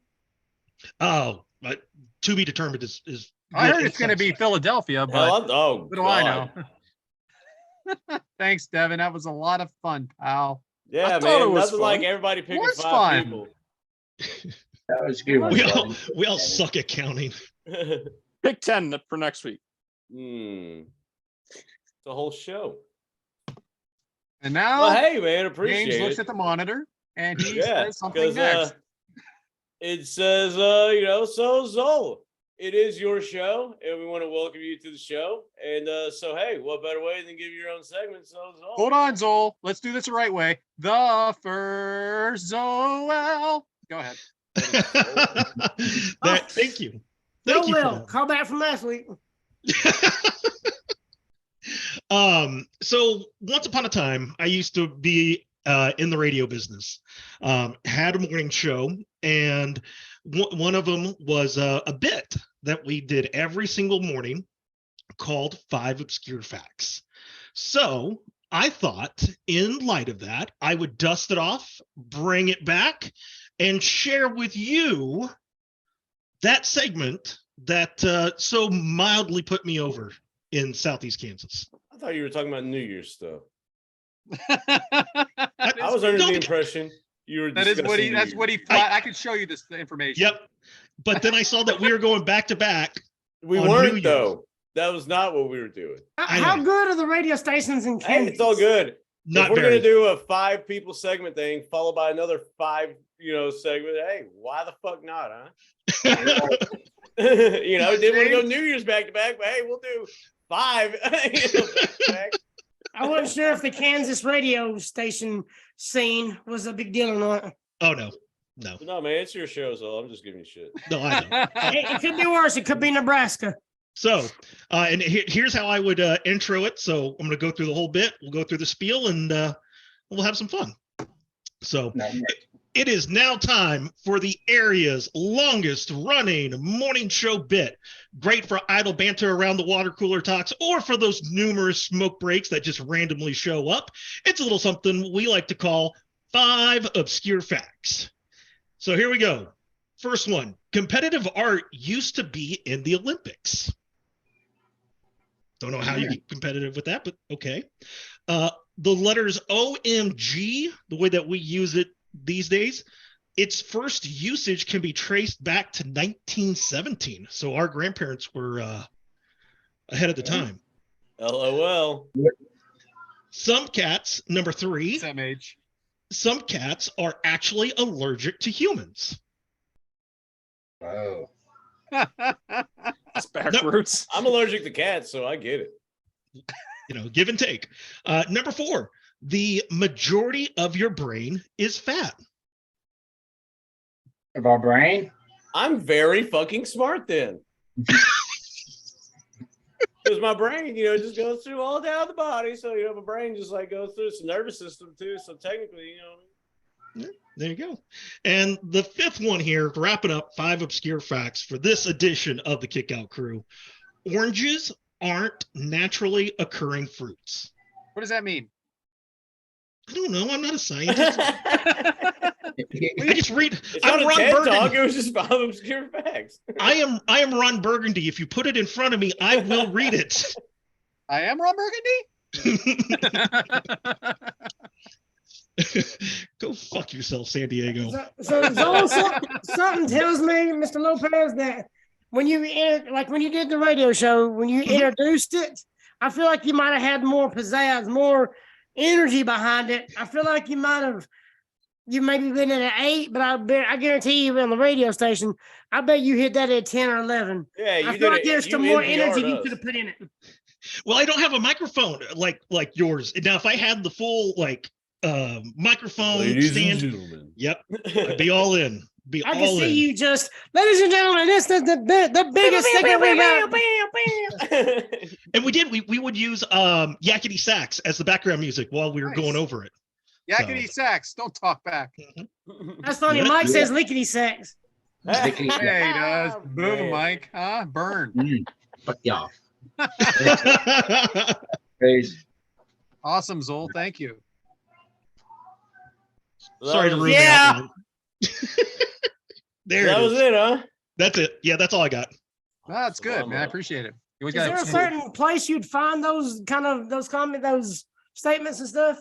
So what I would do, like the facts. Yeah. So at the time I had an iPad that one of the apps on it was just random facts. I would just sit there, read it, swipe to the next one, and just keep that going through. So. See, I used to be big on those random state laws that you don't know nothing about. That are the most random state laws. That's all. You're not allowed to go 35 with a seatbelt on Sunday after the Super Bowl. Those kind of damn laws. And that is in the archives, Mike Whitaker, right? That's right. Man, this thing's Mike's laugh dying. out loud. Here, laugh out Allowed loud. to have ketchup and mustard on the same hot dog on Sunday Mike in big. Tennessee. The only thing that's Carry missing. an ice cream cone in your back You have no pocket. more than, you have no more than 2 dildos in a house in Phoenix. And you can't tie an elephant to a parking meter on Sunday. But What Saturday, about you can't you're keep good. a bar of soap in your back Yep. pocket or some shit like that? Yeah. And you can only drive down the wrong way down a one-way street if you have your headlights on. But Like, I wanna only know- going one way. I want to know how that city council meeting went. So whether I'm a concerned citizen and I do not believe we should be putting soap in our back pocket. This is a bad look for our community. I don't know if you watched the baseball game, but they had ketchup and mustard on the same hot dog. What's going on here? is that a remind anybody else of Stone Cold lately? Yeah. Somebody told me they needed more fired up Adam, so I've been giving it to them. Yeah, baby. Because he said so. Yeah. Nice. I like that, Brett. On the same hot dog. We live in a What's this society. world coming to? Right? They shouldn't even sell it out of the same window. You just have to sneak that shit in your pocket like the movie theater. That's right. Just when you think he's done, right? They're saying they should segregate ketchup and mustard. Exactly. If you're not allowed to have it on the same hot dog, separate that shit. You can have mayonnaise and ketchup. You can have mayonnaise and mustard, but not ketchup and mustard. You'll go straight to hell for that. Mayo I don't chop's know why- gotta be I don't some know of why the that's the grossest rule, shit. Yeah. Mayo You chop's can gotta put be dip disgusting. spit and everything else on it, but not ketchup and mustard. Fuck no. Fuck yeah. Yeah. Well, appreciate that, Zoel. So I wasn't prepared, I guess, to talk the spirit of New Year's, but actually, I mean, I was kind of thinking about this, and I know I'm not going to word it as eloquently as it should be worded, but we are, we all had a great Christmas, and as one year concludes, another one begins, and I just want to give our friends and family and listeners like just a little inspiration, I guess, going into the new year. I mean, they all say like it's a new beginning and all that stuff, and that's fine to say, but I have a feeling if you're really dedicated and you really mean it, like you do have the power to like change your current situation. Like, don't do this new year, new me bullshit, and then just if you're really committed to the change, you truly do have the power to change yourself. Like, there's no reason. I know it may seem hard and it may seem weak, and sometimes you don't think that you're like good enough or you don't have it in you. But in all reality, like you can do a lot of shit if you really put your mind to it and think about what you want to do, put it realistically, and strive for it. You have no idea the power that you actually have. So if you're going through a tough time and you think like, I just can't do it, you really can't. I mean, I know it's just simple to say, like, but it is kind of that like Nike, just do it. Like if you really want to and you dedicate yourself to it, more often than not, you're gonna succeed. I mean, there will be fails and stumbles along the way, but if you're committed and dedicated to it, you'll find out that you should have had that confidence and self-esteem and everything going into it. Because if you're dedicated and you put your mind to it, most of the time you're gonna succeed. You're gonna go through with it and you're gonna accomplish that. So I know like it's kind of the end of the year, beginning of the year thing, but I mean every day is days are days. It's not like, all right, my life changes immediately on the 1st. It doesn't. So like, but if I wanted to say to everybody, if you're going through some shit and you don't think you have the power to change it, you honestly really fucking do. So I hope that everybody out there enjoys what you have, be humble for what you have, and if you're trying to improve and strive to be better, stay dedicated, stay true to yourself, and you'll see that you had the power to do that all along. And that's kind of what I wanted to get at. Come on with it now. I got that tattoo right there.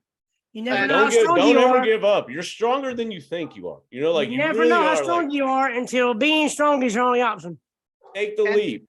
Right. Take the leap. If you want to change yourself, you got to jump. Like that Steve Harvey video. It's Steve Harvey video called Taking the Jump or The Leap or whatever. Google it sometime. But you're not going to do it unless you jump, or else you're just going to sit at the edge going, man, I wonder what if. You make the what if. That's your life. Like you have the power to do it. That's all I want to say.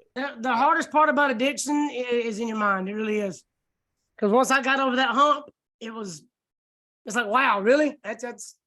It's your mind's a whole lot stronger than you think it is. You didn't think you could. Next thing you know, like I can. You know what I mean? Like, yeah. But you have to make it happen. You got, nobody else can do it for you. You got to do it. Persistence, initiative, dedication. I agree 100%, brother. Strive to be the best. Never going to be perfect, but always strive to be. Exactly. You're not gonna get 100%, but that doesn't mean you shouldn't try for 100%. Agreed. Totally agree with that. Tell my bosses every day, well, it's not gonna be 100%, James. I go, that doesn't mean we shouldn't try for it. Yeah, give it your all. Try for 100. Of course. That's all I want to say. And I that's love the it. spirit of the New Year's. You know what I'm saying? Love it, James. Love it. That's real right there, brother. Yeah, be better, That was do great. better, and you will be better. You know what I'm saying? Like you have the power, man. Like it may feel like times are tough, and that's the kick out crew shit. You know what I'm saying? You can do it. I mean, it is what it is. Just gotta want to. That's right. Right? And speaking of life getting down on someone and them, fighting through it and making the best of it, we're gonna talk about our second match. Shawn Michaels and the Undertaker is the rivalry, and that is RJ, I believe. RJ. So thank you, RJ, for that. And we didn't want to pick, the WrestleMania 25. We wanted to go with the match that not many people have seen. So can I take 1 second, James, and holler at Adam Simmons and show him that's how you pick matches. Thank you, RJ, for not picking a shit show like Adam Simmons did. Never picked it. I You're gonna love that. This is how you pick wrestling matches. Thank you, RJ. Shout out Adam. Shit show Simmons. Jesus. It's jokes. But yeah. So, this is obviously famous for one spot in the match, which we'll get to, but obviously there's a redemption story on that too. But our second match is Shawn Michaels versus The Undertaker from Royal Rumble 1998. I know you've never seen this. Glad we could cover it. It's a casket match for the WWF Heavyweight Championship. It took place January 18th of 1998 in the San Jose Arena in, you guessed it, San Jose, California. It had an attendance of 18,500, and that's disputable, but it's pretty much 18,500. It had a buy rate of 351,000. It had a match length of a little over 20 and a half minutes, and Meltzer actually rated this one, and it was 3.5 stars. So, that being said, that's the intro to the match we are doing. But, Mike, how did we get there? Oh, I did the shit for the Hogan match. No. I was like, what the fuck? Did I read it wrong? I confused everybody because I'm trying to watch Kevin Nash. These two freaking guys. Mike actually called me. Yeah. I was confused. And Devyn So, was anyways, unlike Devyn, I'm not going to go through the whole rivalry from the time they started to the time they ended and retire each Well, other. you don't have to go back to the Rumble because this is a Rumble. Yeah, this is normal. So when this rivalry right here did start was at Survivor Series when it was Bret Hart versus Undertaker, and your special guest referee was HBK. Why are you shaking your head? Am I wrong? SummerSlam, you said Survivor Series. Oh, Survivor Series. Oh, Survivor Series was It's Bret Hart and SummerSlam, Shawn yeah. Michaels. Ever heard of it? yeah. You're right. I put SS, so that was my fault. I put SS. That on it. means shit show. Yeah. Anyways, that one, 97, Bret versus Taker, and Shawn Michaels was the special guest referee. And to end the match, Shawn would hit Taker in the head with a chair, and Bret Hart would get the win.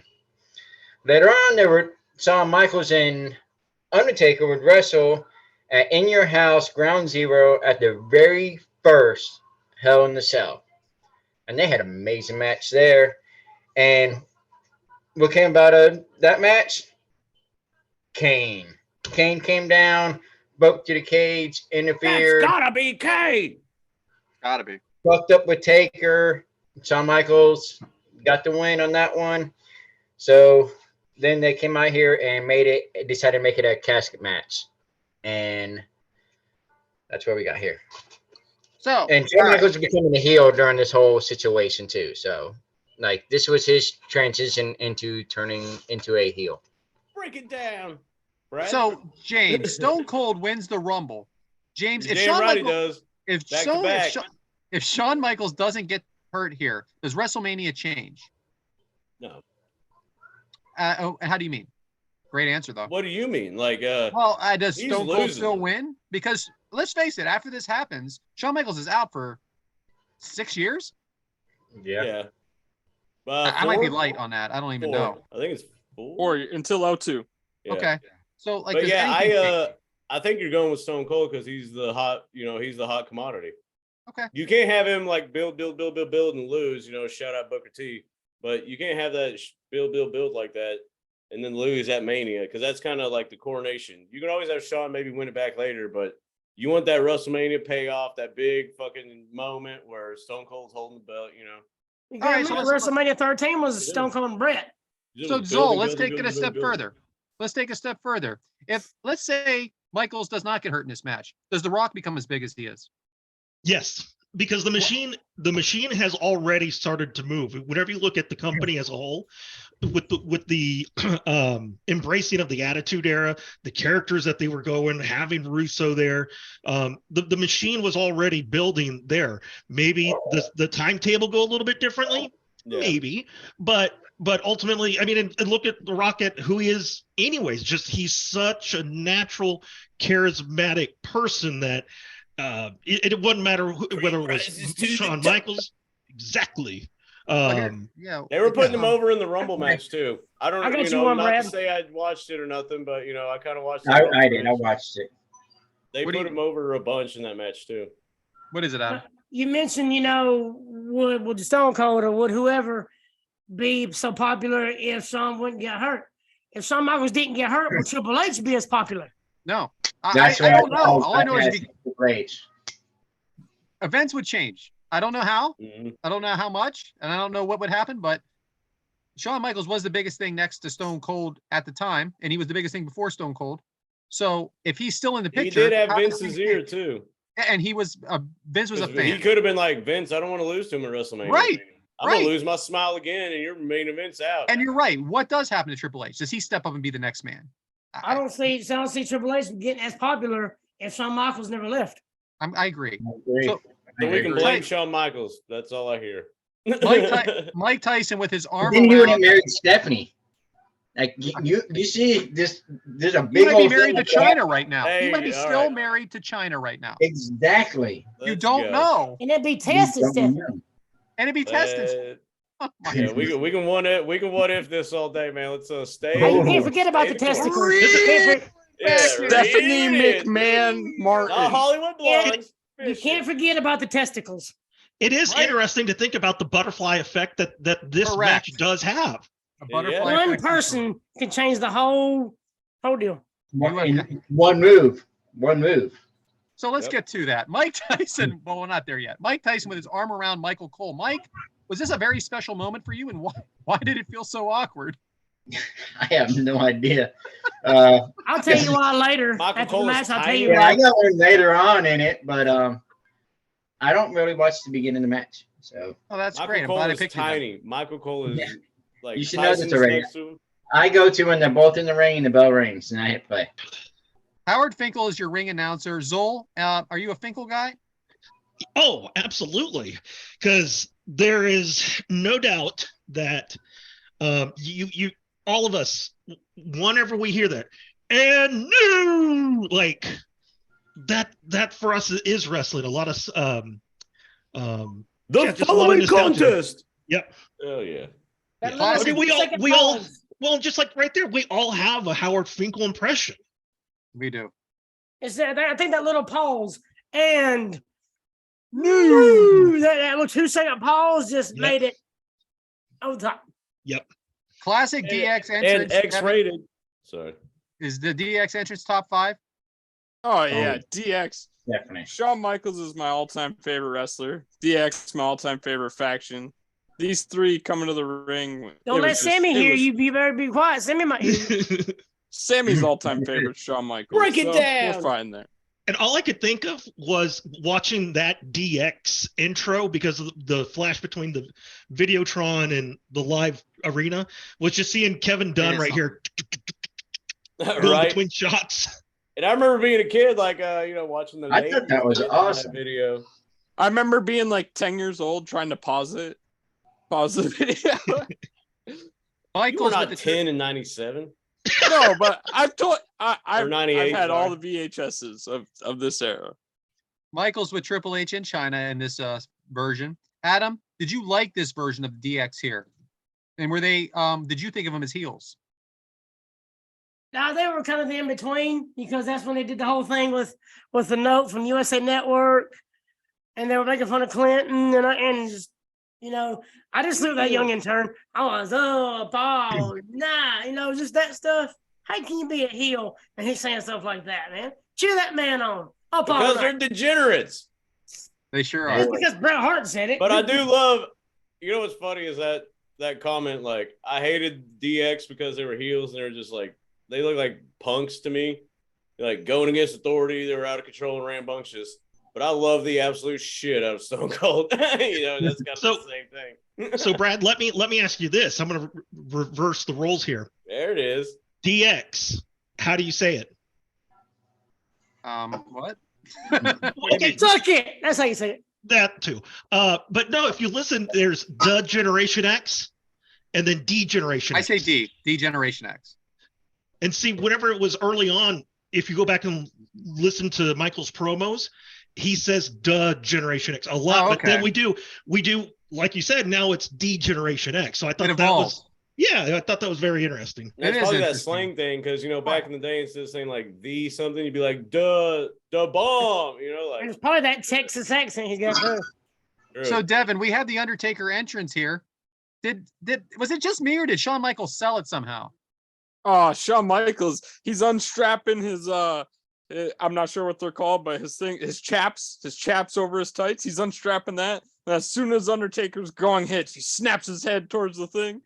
Then Taker, as he gets to the ring, he snaps his arms down for that lightning, and Shawn Michaels sells it, jumps scared as hell out of the ring, It does almost every match with Undertaker if you're watching. Hey, I did right. great. Crowd's pretty loud when that gong hits. Loud. So speaking of loud, James, are any loud announcers here today? Who are they? Well, I just want to, bring note that there are 2 Texas boys in the ring. Shout out. But yeah, the announcers, of course, I think the greatest of all time, but that's just me. Jim Ross and Jerry the King Lawler. They're the greatest duo of all time for sure. I think JR. And JR right here, 98 was God. So That was good. when they were rolling, man. Amazing. So cold. But Mike, is this the best version of DX, or do you like the one with the New Age Outlaws and X-Pac? I like the one with New Age Outlaws and X-Pac. Yeah, well, you're stupid. I do.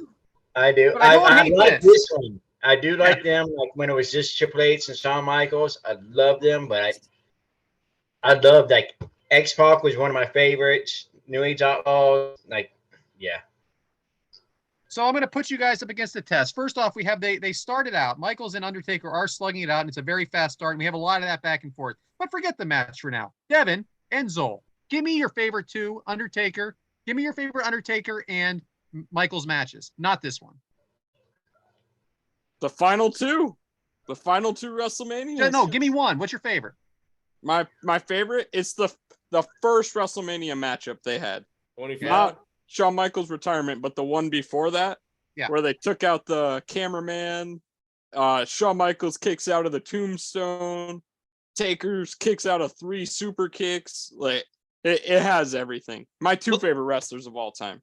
Well, that wasn't. I was going to say that one because isn't that the same one where the entrance where you had Shawn coming down from the heavens and Undertaker rising up underneath? So just that, yeah. By that And is time, that 2011?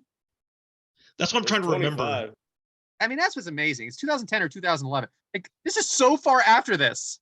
Yes, 2011 because 2012 was Michaels' last year. Jeez, oh man. So, all right, Adam. Michaels hurts himself very early in this match.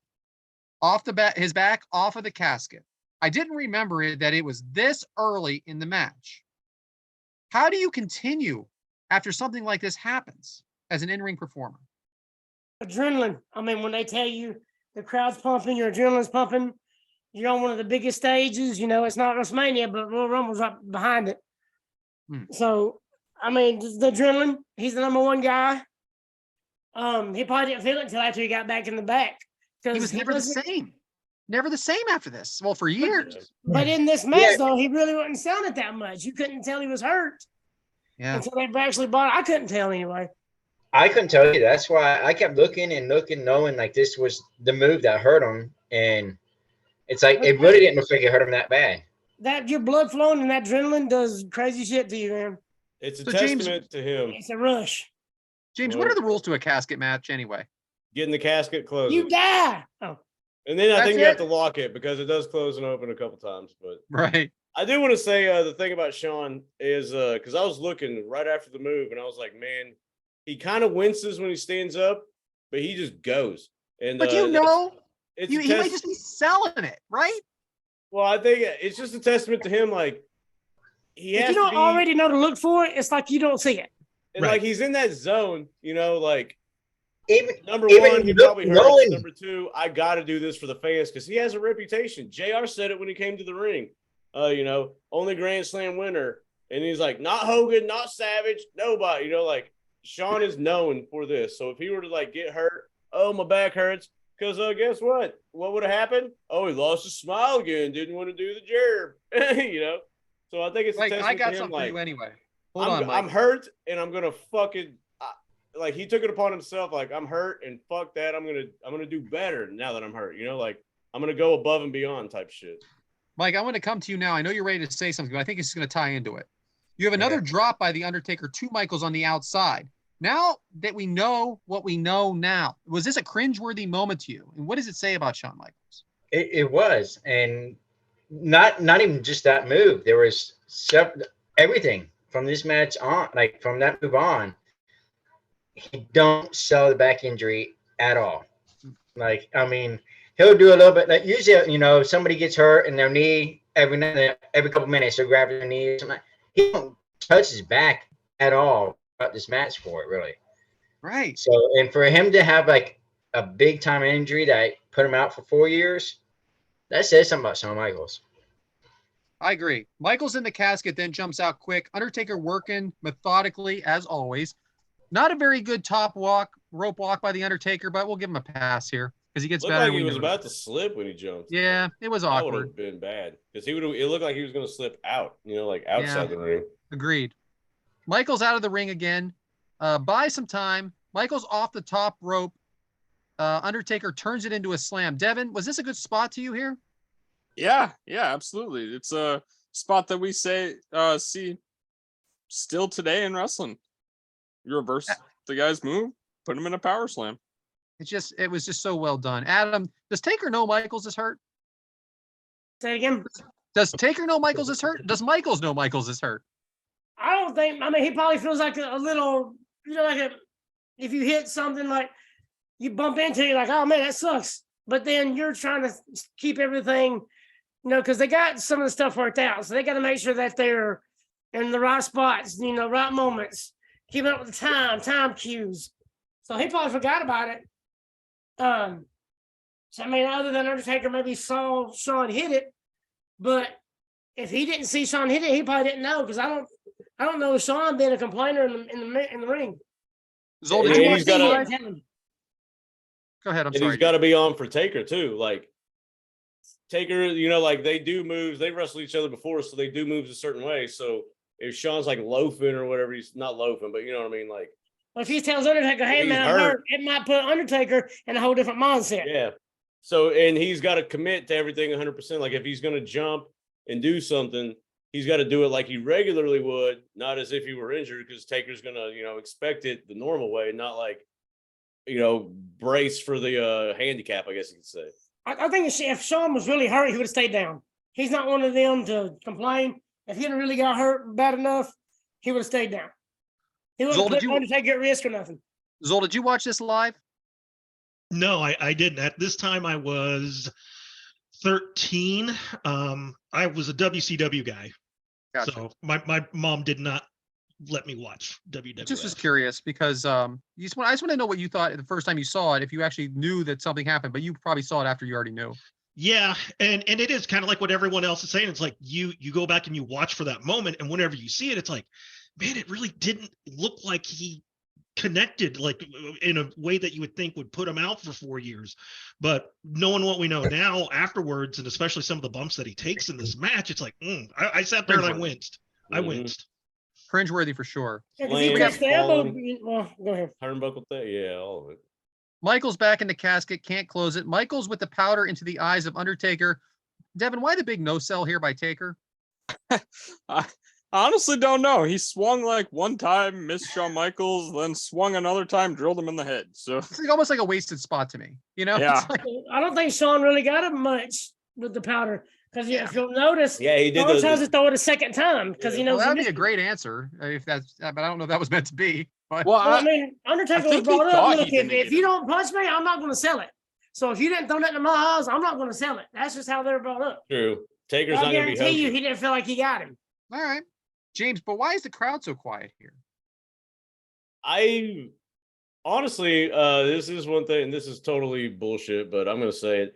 Did see a lot of Stone Cold signs in the crowd, so even during this match, so maybe they were pumped about that Stone Cold win. I'm not sure, but also like a casket match is kind of you can do whatever moves you want to, but you can't like do a badass move and then just like fall on the dude 1, 2, 3. You have to point to Hebner and fucking get open it. And like slowly roll them in. So I knew there's going to be a lot of false casket finishes, if you get what I'm saying. So I kind of think it was one of those like, oh, they're going to come back. Oh, they're going to come back. Because every time they went into the casket, I thought the same thing. Well, this isn't the finish, Undertaker going for the chokeslam. Michael uses the ropes as a tag team partner, rakes the eyes, and moonsaults onto the Undertaker. Mike, we see the moonsault all the time now. Do you think it was more special in '98? I think a lot of moves were more special in '98. So yeah. Both that on one top. looked clean too. That was a clean moonsault. It was great. There's a perfect one. Both on top outside again. Michael's using the ring steps on the outside. Devyn, JR is very vocal in this match. How much does he add to the match for you? JR, like James said earlier, JR and King, they're the greatest duo of all time in wrestling commentary. So I think JR adds a lot. With all his little things, the way that Shawn Michaels goes into a move, or the way Taker was getting hit by the stairs, or even their background in certain aspects. JR is just the GOAT. Right. JR's always been great, but it seemed like he in like 96, 97, 98, it was like he was just on another level. He was on completely different level. James, what was More that? passion was into it. I don't know what it is. It's like he's just more passionate than a couple of years. So hear me out on this because it's kind of a psychological thing. So Jerry's kind of the comedic, whatever, and JR's like the serious and emotion guy. So like they balance each other really good to where Jerry will kind of try to do that comedic foil stuff, and JR just overloads on the emotion. So do you think that JR's emotion like breaks through more than it would normally because JR's trying to do, or King is trying to do kind of funny stuff? And in your head, when you listen to that, like, man, shut up. This dude's like killing it. Like this guy's really digging it. And you're just, which is kind of the heel commentary type thing. But do you think that like with JR getting so amped up and then Jerry the King cracking these jokes, bringing it down, which makes JR amp it up again, like, I think it makes it better, honestly, because it emphasizes it more, I guess is what I'm getting. JR stuff is real emphasized because you're like, man, this funny dude, man, fuck him. Like, this is a badass match, blah, blah. And like, you feel that emotion with the help of them too. You can kind of tell when JR. You can kind of tell when JR likes something or not. You can tell it. Yeah. And what you're saying too is it would not have been the same without Jerry the King there either. No, yeah, they work off each other very well. It would have been just over the top JR, and it would have been like, okay, he's just going to sell everything, like, So I mean, just those two together, there will never be a commentary team ever again like that. No. Specifically about Jim Ross, though, this was also after his first attack of cerebral palsy. So I feel like he's also trying to put in that passion. Yeah, he's trying to show that man, like he deserves this spot. Like he is the man for the job. So I think he's on top of his game, Brad. I feel like he's having more fun too. He was more into everything. He was more present for everything. So yeah. Again, I never know what's going to get you guys going. That's weird. Emotion, man. So a variation of a pile driver onto the steps from Michaels to Undertaker was absolutely incredible. Triple H uses the crutch on Taker. Shout out, Rebel. Adam, we also hear that you work differently as a heel. You work differently as a babyface. But Taker works as Taker. How hard is it to stay in character and do the moves like that? Well, it's all about the pacing. Because when you're on one side of the match compared to the other, because most of the time the heel runs the match, and then the babyface kind of plays off what the heel does. So your time has got to be a little different. The heel. If you watch most of these matches, the heels maybe 75% compared to 25% over. They're on top of the match more than the babyface. Sure. So just the whole thing is how timing deal. I mean, it's hard to explain it without being in there. Without you actually being in there and feel it. But it just feels like as the heel, they're the guy running the show. So you have to kind of play off them compared to if you're the babyface. All you got to do is get the crowd behind you and let the heel do his stuff, and you play off him. But if you're the heel, you kind of got to take charge and run the match yourself. There we go. Devyn, which action figure are you massaging there, and why are you doing it now? I just realized that you can't see Becky Lynch at all in the thing, so I was putting her in the most front. random thing that's happened tonight. And there's been some random. I'm still waiting on a random match, Nitro Pepsi. Chair from Michaels. Not tonight. Chair from Michaels to Taker. 2-on-1 assault. Michaels has taken over. Zoel, would the Undertaker always be a favorite in a match like this? I think whenever you look at in a case like this, though, they balance each other out so well. The story, the physicality. I think that's what makes them one of the greatest rivals of all time, let alone a match inside of a little known event called Royal Rumble, still maybe going on today. I don't know. We try to pick ones that people haven't seen. Right. But I mean, and I think that's what makes the story of the match, the build up to it, even more entertaining. Even Undertaker, though, the fact that Undertaker just didn't like Shawn Michaels out of the ring, But he was professional enough to say, look, he's one of the best. I don't like the guy, but I want to go make magic in the ring. True. Because that's who he is. So, I mean, even you add that factor. You know, I like this guy, but in the ring, all that's aside, let's go do our thing. Swinging was all neck business, and Shawn at that time was the rebel punk ass bitch, you know. So in the ring, You know how hard it's it's got to be to set that aside. You don't like this person, so you got to set all that aside for the greater good. That can't be easy. Swinging neck breaker by Michaels. Sleeper by Michaels to Taker. Mike, did you think by any chance that they were actually going to put him to sleep here? Do they ever? No. Roddy Piper did. Zoel, are you a fan of the sleeper move? Oh, yes. As long as it's used, and again, going back to what Scott Hall said, you know, slow it down, let them put you over, let them on the commentary put you over. I did like back then when they used to do the whole drop the arm thing. Yeah, Mm-hmm. I did too. I king of it. We knew they were gonna like stop their arm at 3. Oh yeah, but I used Hulk to up. Yeah. Devyn, Devyn, what the fuck is the Spanish? What the fuck is the Spanish announce table still doing intact? I honestly, I don't know. I'm surprised it still is by the end of the pay-per-view. Right? Must have only had one that night. Suplex out of the sleeper by Taker Michaels. Adam, how important are the rest spots here, though, at all? Like, we were just talking about the sleeper holds. Are the rest spots really important in a match to you? Especially in a gimmick match, it is. Because you got to give the crowd time to process everything. I mean, Shawn did a little bit of flying elbow drops and stuff like that back then. Oh, speaking of that, is there anybody who does it better, Devyn? Nope. Because that's Shawn Michaels, the greatest elbow drop of all time. So that was actually my next. That guy who does the arm thing, like. I cannot believe, Adam, you knew what I was going to say next. That is just incredible. I said flying elbow off the top rope by Michaels. Perfect. Warming up the band. And when JR calls like the showstopper, like he times it with his hang time sometimes. Yeah, he just great with it. Man, it's awesome. Delivers sweet chin music to Taker. James, the Rumble did not go on last in this Royal Rumble. Why do you think that? Why do you think that is? And do you think it was the right move?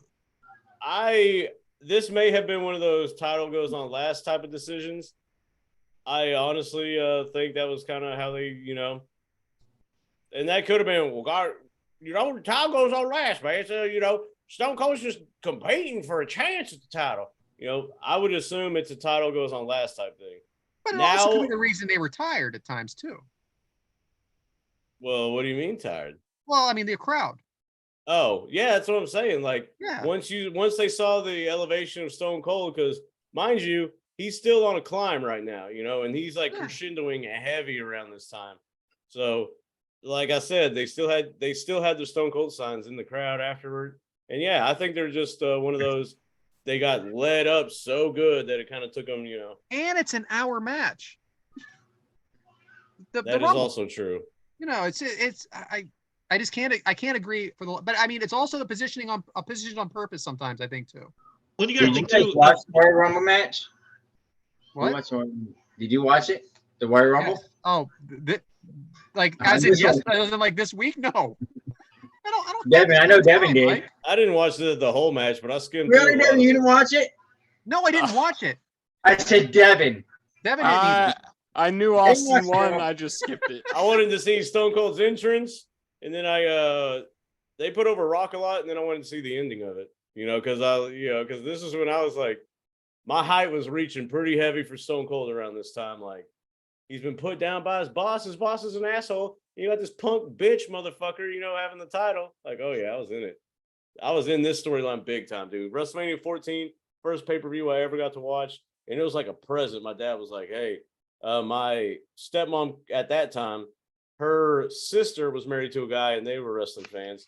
So they got it. And my mom was like, hey, you can watch it. I know there's a WrestleMania 14 story, but like this is, big shit. Like we were hooked on that Stone Cold storyline. That's the only WrestleMania we ever bought was 14. So Michaels pushes Taker into the casket. Michaels with the crotch shot. Taker throws Michaels into the ring by the crotch. The facials and selling by Michaels are, I mean, how good are they here? Or is it too much? They're amazing. They're just, Shawn Michaels is a great seller. Sometimes he oversells, but he brings it all in when he comes in. Absolutely. What's Hey, up, you're gonna do the chop, and then the pass, and then the Undertaker's gonna grab your junk. Like He's gonna Hey, grab the grab that banana. I get doing the spot, but it sucks to be like in Undertaker's shoes. Like, all right, then he's gonna straddle the coffin and crotch chop, and then you reach up and grab his junk. It was like, do I have to? No, You think Sonny showed Undertaker how to do that in the back? Oh boy. Oh, how many times they rehearsed that? I'm surprised that we haven't had that image though. Gift. We don't see Right. it as at all. It's like It would be, that is a good one. Like the crotch chop, and then just like, bam. Now look, Undertaker, you got to grab Shawn just like this. You got to grab him. Thanks, gotta Sonny. go overhand. Don't go underhand. Thanks, Tammy. Now go drive it. Don't hit nobody. Taker with the comeback. Big back body drop by Taker. Devyn, have you forgotten that Michaels is hurt at this point? Yeah. I mean even honestly, knowing now and watching it back. I don't think he was ever hurt. I think it's a big rib. I don't think he ever got He hurt. lost his smile again. Michaels is flying all around the ring, and then this back body drop might be the highest back body drop in the history of back body drops. So you really can't tell that he's hurt And at that this turnbuckle point. shit, man, that has to hurt. Into the corner, then clothesline by Taker. Big boot by Taker. Michaels avoids contact. Taker into the coffin casket. So I wanted to ask you, there's a lot of repetitive, there's a move set. And John Cena, and I've asked a lot of people on this show this, but I always like to ask the guests, he has a repetitive move set, but isn't the first one to do it. How important do you think it is for a wrestler to have a repetitive move set that he does every match? I think, and this is where the build comes in, is how well is that performer connecting with the audience? I can do the 5 moves of doom, and I can sit here and like, I like doing it. But if it's not getting over with the crowd, then forget it. It's a waste. So as long as those moves, that move set is getting a reaction one way or another, as long as you're getting a reaction, I think it can be a very, very critical part of developing a character. But if you'll notice, 80% of those moves, those 5 or 6 moves they got, 80% of those guys are all baby faces. You don't see these heels. But here's the funny thing about someone like Ric Flair. He did it, but he did it the opposite way, where they turned it on him, like getting to the top of the ropes. He didn't ever come off the top of the ropes. He got thrown off the top of the rope. What do you go up there for? You get thrown off. Then the face first. The face first. The thing was him. The Flair bump. Yeah, like stuff like that. His moves of doom were actually selling because he was the heel. It's incredible. That is good shit. The baby face always had the 5-knuckle shuffle. All right, Adam. Let's keep going here. Let's keep going here. Slam. Let's talk about Michaels, Adam. Let's talk about Michaels doing that freaking elbow drop into the casket on Undertaker. Was anybody that good in the 90s that execute something like that? Oh, hell no. That looked like it sucked. Yeah, but it was perfect. He did it perfect. He might have been an asshole, but man, you cannot take away from him his execution. Can you think if anybody Undertaker would have trusted to let them do that to him? No, and that includes Stone Cold Steve Austin. And back to what was Zola, like they hated each other at this time. But they had that much respect, that much trust. Add some background to that. It's a 3-foot casket. Yeah, it's like 3 foot wide. Undertaker is laying down in it. Shawn Michaels has 8 inches to jump in that casket. It's just, I think it is. We take it for granted. If anybody's going to be able to do it, this motherfucker, he'll be the one to do it. Like he's good enough. If we're talking about one of Shawn Michaels' spots, and let's not forget he broke his back earlier in the match. Let's not forget that part of this. Okay, he really did break his back, where he couldn't wrestle for 4 freaking years after the WrestleMania. Have we passed the spot where they're both in the casket? Michael's trying to get out. Undertaker pushes him back in. Monstrous choke slam by Taker, carrying Michaels into the casket. Tombstone by Michaels in the casket, or Tombstone to Michaels in the casket. Now here come the reinforcements in the ring. Now you missed the best part. Go ahead, asshole. I'm not Mr. Perfect. I'm not Henning. That. So when it's Undertaker and Shawn in the casket together, and you see Shawn trying to sneak out, and he's trying to crawl, that camera angle to Shawn and his facial expression. Oh shit, I'm done. He's got me. Just those little, just those little facials, just that little extra, just makes the match so much damn better. That he got me. Oh shit, I'm done. So, There's no James, extra shit. we got 6 men now. 6-on-1 man attack in the Royal Rumble in a casket match on Taker. Does this remind you Again. of another match that we watched? Again. Oh yeah, of course. That's the first thing I thought too, because I was like, well, here we go. And it smelled of it reeked of shit. That's all I'm gonna It say. was just so good. Like, But anyway. it reeked of a schmoz finish. Like once you see that, okay. Like in the crowd, you're like, all right. I can see But Vince then- right now. What is But DX gonna do the NWO and gain 7 members right now to combat this? I can see Vince right now be like, hey, let's get 8 guys out there and knock Undertaker down and put him in the casket. Mm-hmm. Hey, boss, we did that 2 years ago. Oh, give a shit. Let's do it Work again. back then. They don't Damn it. remember that shit. Do it again. But It then was the lights such go good out. shit, pal. The lights go out. And Kane's music hits. Mike, was this a chills moment? Fuck yeah, because it's Kane. Triple H in China just let Kane walk by them.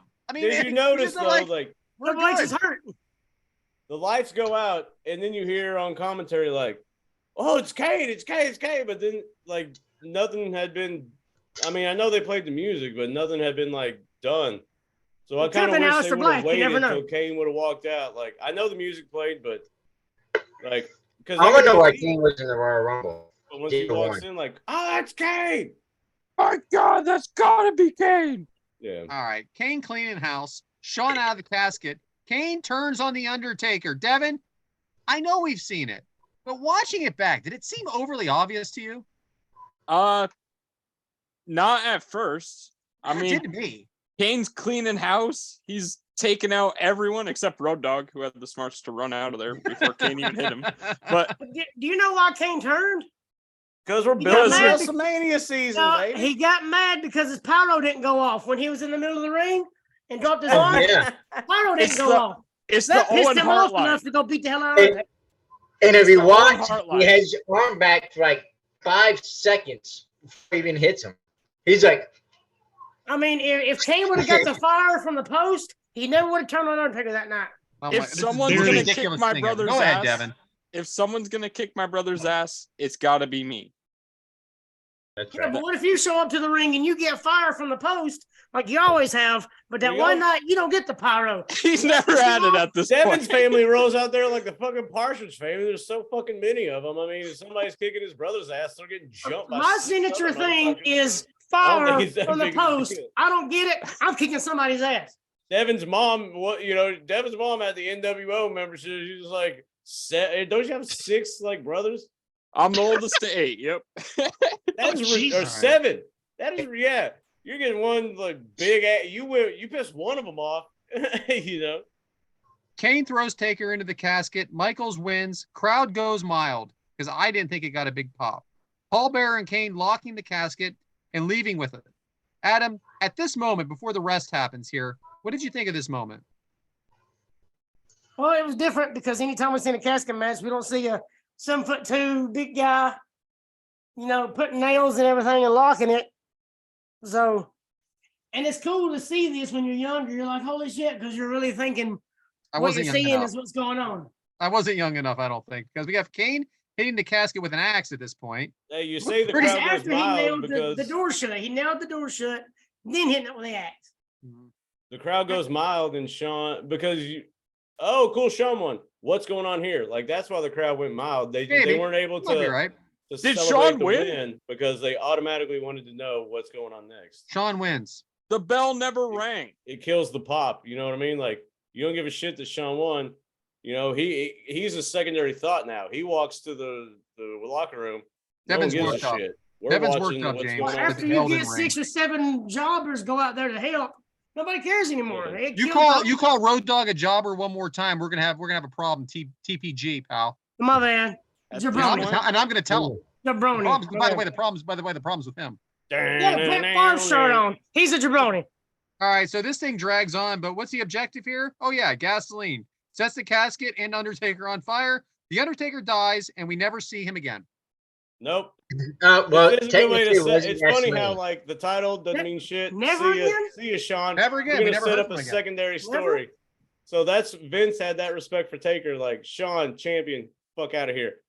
Hey, Taker, we're gonna set up your story. Like, that's gonna close this pay-per-view. Is your We seen Undertaker one more time after that, I do believe. Is it the Hall of Fame? The Hall of Great Fame. match, great time. We had no I still don't questions believe on it was gasoline though, because gasoline kind of goes. Listen, went- it was a great looking spot for sure, and it was pretty believable if you were a kid. I'm gonna tell you that right now.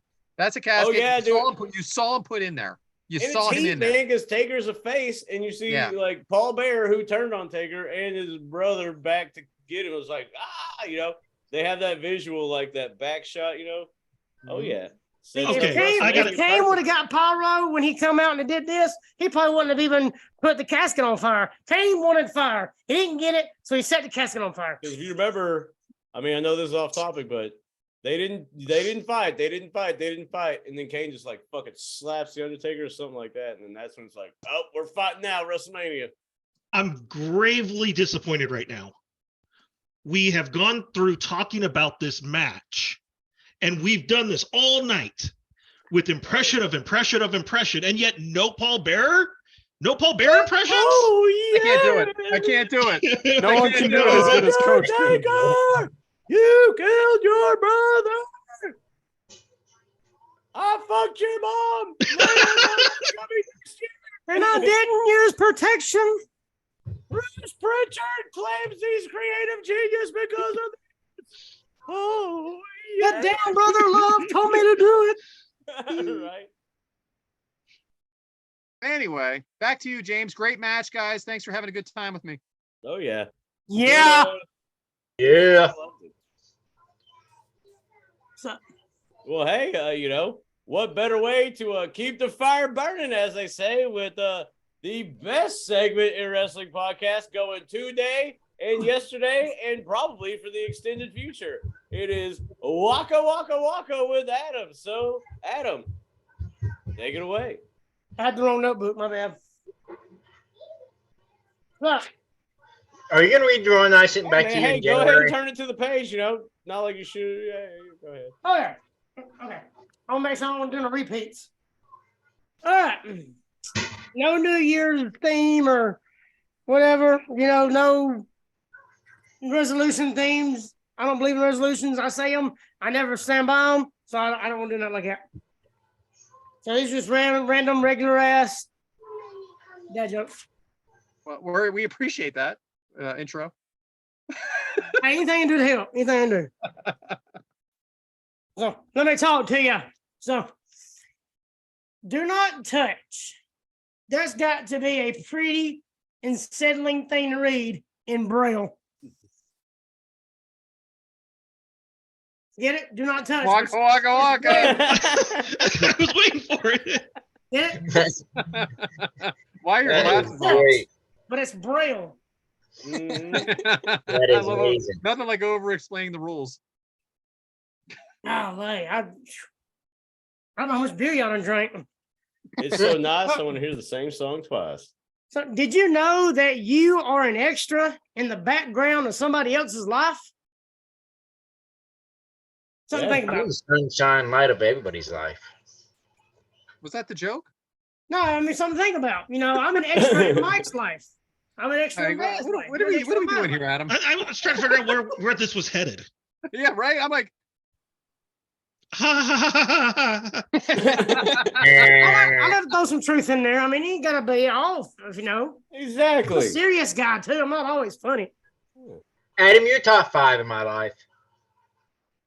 I'll Always give you with the top five. five. Okay, Always with the 5. I'll give you 5. Heyo.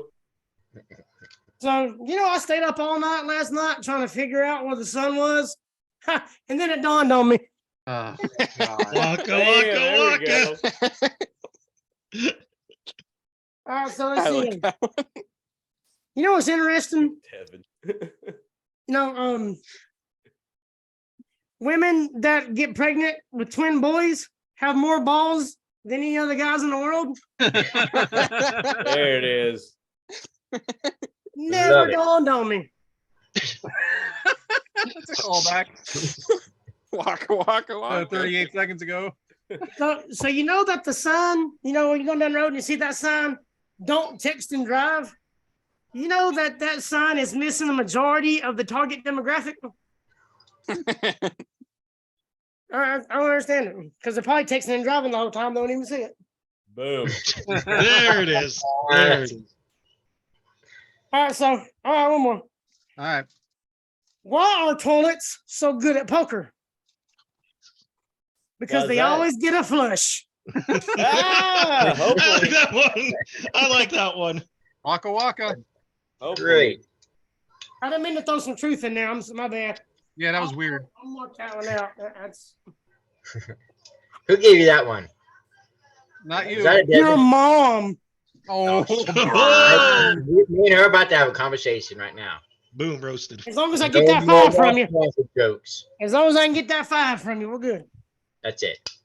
I got 4. Let's get. Oh, sorry. Oh, Right? do my NASA joke. Damn it. Do it. Oh, well, I mean, if you insist. If you insist. Please. How does NASA organize their parties? Ow. They plan it. Bam. And that joke is out of this world. And, I knocked that one clear out of the galaxy, buddy. right? And hey, That was- I think that's the best way to end Waka Waka Waka. With a joke that is so far out of this world, I think it sent us all back home, right? Boom. That's right. And what Yeah. better way? Oh, God damn it. He is back on this episode, isn't he? All right. Well, no, I'm kidding. Devyn, welcome wait. back. Welcome You're skipping back. something. Welcome Thanks for back. having me back, James, but I'm actually going to swing it over to Brad. yeah, it's FMK time. Because we Oh, beat shit, you that's right. swinging. Sorry, I just wanted to get him out. Oh. So, what Yeah. better way to start New Year's than with a bang, right? That's how I plan on doing my New Year's. Right? So Shout we out have a to- special New Year's Eve edition of FMK from the Ooh. movie New Year's Eve, which I'm sure none of you have seen, including me. However, 7% Rotten Tomatoes, but 97% of your heart, because there's plenty of people in it that we can add to this. So the girls, the ladies, let's start there. These are women in the movie. You do not have to worry about their character because I know none of you have seen it except Zoel. So the women in the movie are Jessica Biel, Halle Berry, and Ooh, So- Halle Berry. Sofia Vergara. Now, for those of you who don't know who that is, Vergara. Vergara. What's- What's the name of the movie? Hey, what's the name of the movie? Vergara. New Year's The Eve. movie. New Year's Movie. Eve. Why are you yelling at me? Because New you Year's want to Eve. answer. So, Sofia Vergara. That she is from, if you guys don't know, Modern Family. Damn right. And Roll Jessica Tide. She's got Biel- talent. Right? She Jessica is. Biel's in a ton of stuff too. And Halle Berry. We all know Halle Berry. Now listen, best version. Berry. Best version. Doesn't have to be the age of now. So, That's impossible. yes, it is. Oh, it's not easy. Halle Berry always is the best version. Zoel, let's start with our guest. Sorry, Devyn. Screw you. Zoel, what do we got, pal? I know you've been Well- waiting for this for 35 weeks. I have. Let's just get it right out of the way. Sofia Vergara, definitely marrying her. Nice. Oh man. I guess sorry, Jessica Biel. One of my ex girlfriends that did me dirty. She was a Jessica, so you got to go. And Great reason. Halle Berry and I, we're gonna have some fun. All right. Great answer, Zoel. Devyn, have you done Googled? Oh, I'm ready. All right. What do you got, So, pal? I'm going to start with Halle Berry. Ever Halle. since Yeah, Halle. Halle. what I said, Holly. You said Halle. Holly. Halle. It's Halle. All right, Halle Berry. Documentary. Ever since I was in high school and seen the movie Monsters Ball, Oh yeah. Ooh. I've been a big fan of Halle Berry. So Halle Berry, I'm marrying her. She's one of a kind. Then Halle Berry. I'm gonna go with Jessica Biel. She's my number 2. I thought of this earlier. It's a fun play on words. I want to feel Jessica Biel. You brought this up today as I'm mentioning Jessica Biel now. I thought of this just as you Why said. would you James. know that I'm gonna have anything? Why would you even think of this? when you said the names. Oh, you mean like earlier, as in 3 minutes ago? Yeah. Okay. Did somebody say 3 minutes? So Jessica Biel, she's I'm fucking Jessica Biel. And then unfortunately by process of elimination, I guess I don't have to or I guess I'm not doing anything with Sofia Vergara. So I'm gonna have to kill her. Ouch. Plenty more for me.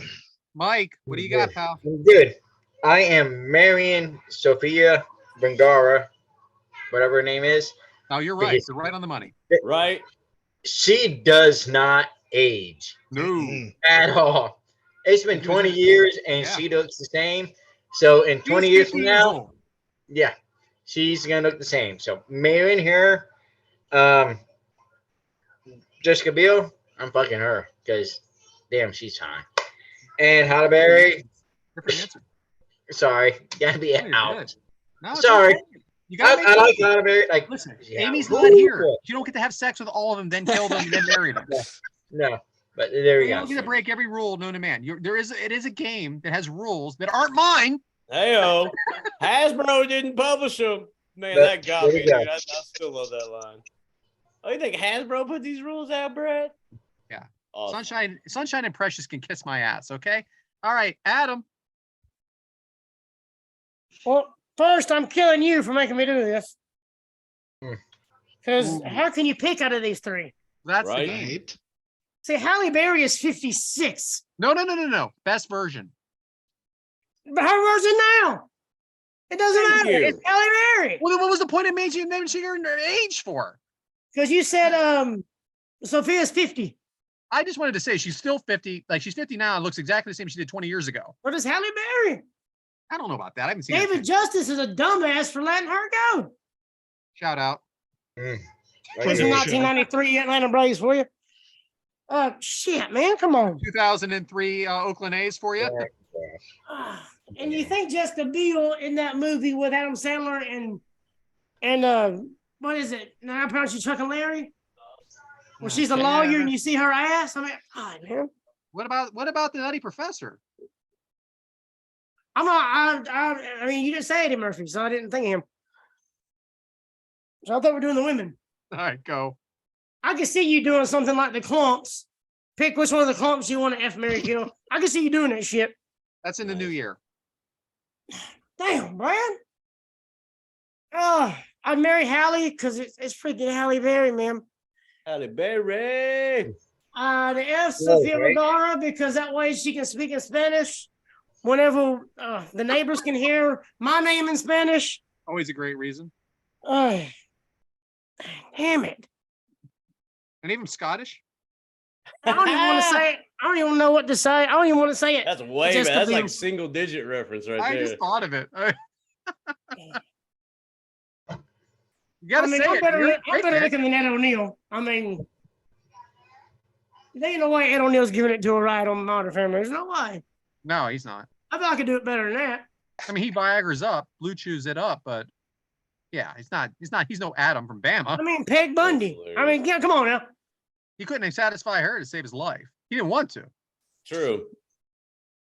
Boy, that She was a shaped like a knockout. football. He could have. You know, he had four Four touchdowns in touchdowns. one game. 4 touchdowns. Hulk High. I've always wanted a no ma'am shirt. That off topic, but I've always wanted one of those. They're so good. No, ma'am. What a great fucking show. Could you imagine that show now? Yeah, not on the air. Yeah, I Mhm. can. Not like they're showing reruns anymore. Right? Anyway, didn't you already pick Adam? You already picked 2. Yeah, I had to kill Jessica Biel because Yeah, I thought so. you're an asshole for that. Sorry. All right, James. Well, I'm marrying Sophia because that accent and the fact that she's like hot, probably gonna stay hot. I mean, I'm definitely marrying her. I'm fucking Halle Berry because that's been one of my crushes for a long time. And I guess it's sorry, Jessica. I'll fuck her too and then kill her. Yeah.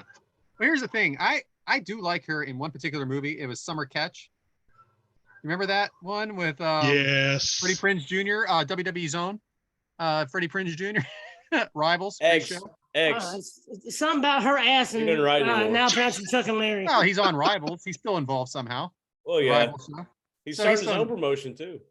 Yeah. So anyway, I'm killed. But that being said, of the three, I'm gonna kill her. And you know, I'm a Jessica fan in general. I like Jessica Alba, Jessica Biel, Jessica Simpson. All very good.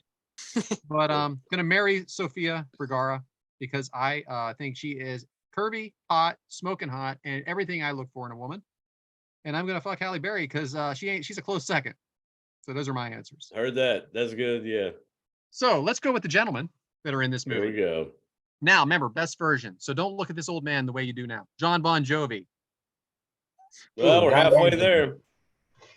Ashton Kutcher, Oh, He's a Delta Chi. Hey, he's a Delta Chi. Shout out. and Jake Duhamel. Do you know who he I don't is? know who that is. Oh, you gotta have to Google him. Yeah. So, I mean, Zoel knows. So we're gonna start with him. Zoel, you're up. Man. John Bon Jovi. Who else we got? Duhamel. Yeah, he's Fergie's husband. Fergie's husband. He's so hot. He's hot for sure. no, that's what. So I'm gonna marry Josh Duhamel because he's got a great smile, and I'm a sucker for smiles. And then I'm killing Bon Jovi because I want that money. You just I want shot that him money. right through the heart. Shot him right through the heart. And you're to blame. Yeah. You gave love a bad name, Zoel. Yes, I do. We just did that. We just did that. And then Duhamel, Bon Jovi. Oh, Kutcher. Hey, Kutcher would be a good hookup. Yeah. He'd be Except he'd fun. punk you and say you were good, you know? That's true. I was saving all that. But anyway, great answers. Devyn. All right, so I'm starting out with who I'm marrying, and that's Ashton Kutcher. I love every movie he's in. He's freaking hilarious. Every show he's name your been favorite in. movie. What's your favorite movie? My favorite movie is Just Married. Yeah, With him. fantastic. Fantastic. Great answer. The only answer. I love that movie. But so I'm marrying Ashton Kutcher, and then I'm a fuck John Bon Jovi. Why not? Yeah, Out because of all he's in the, he's one of the greatest rock stars of all time. Why not? Then, Loaded.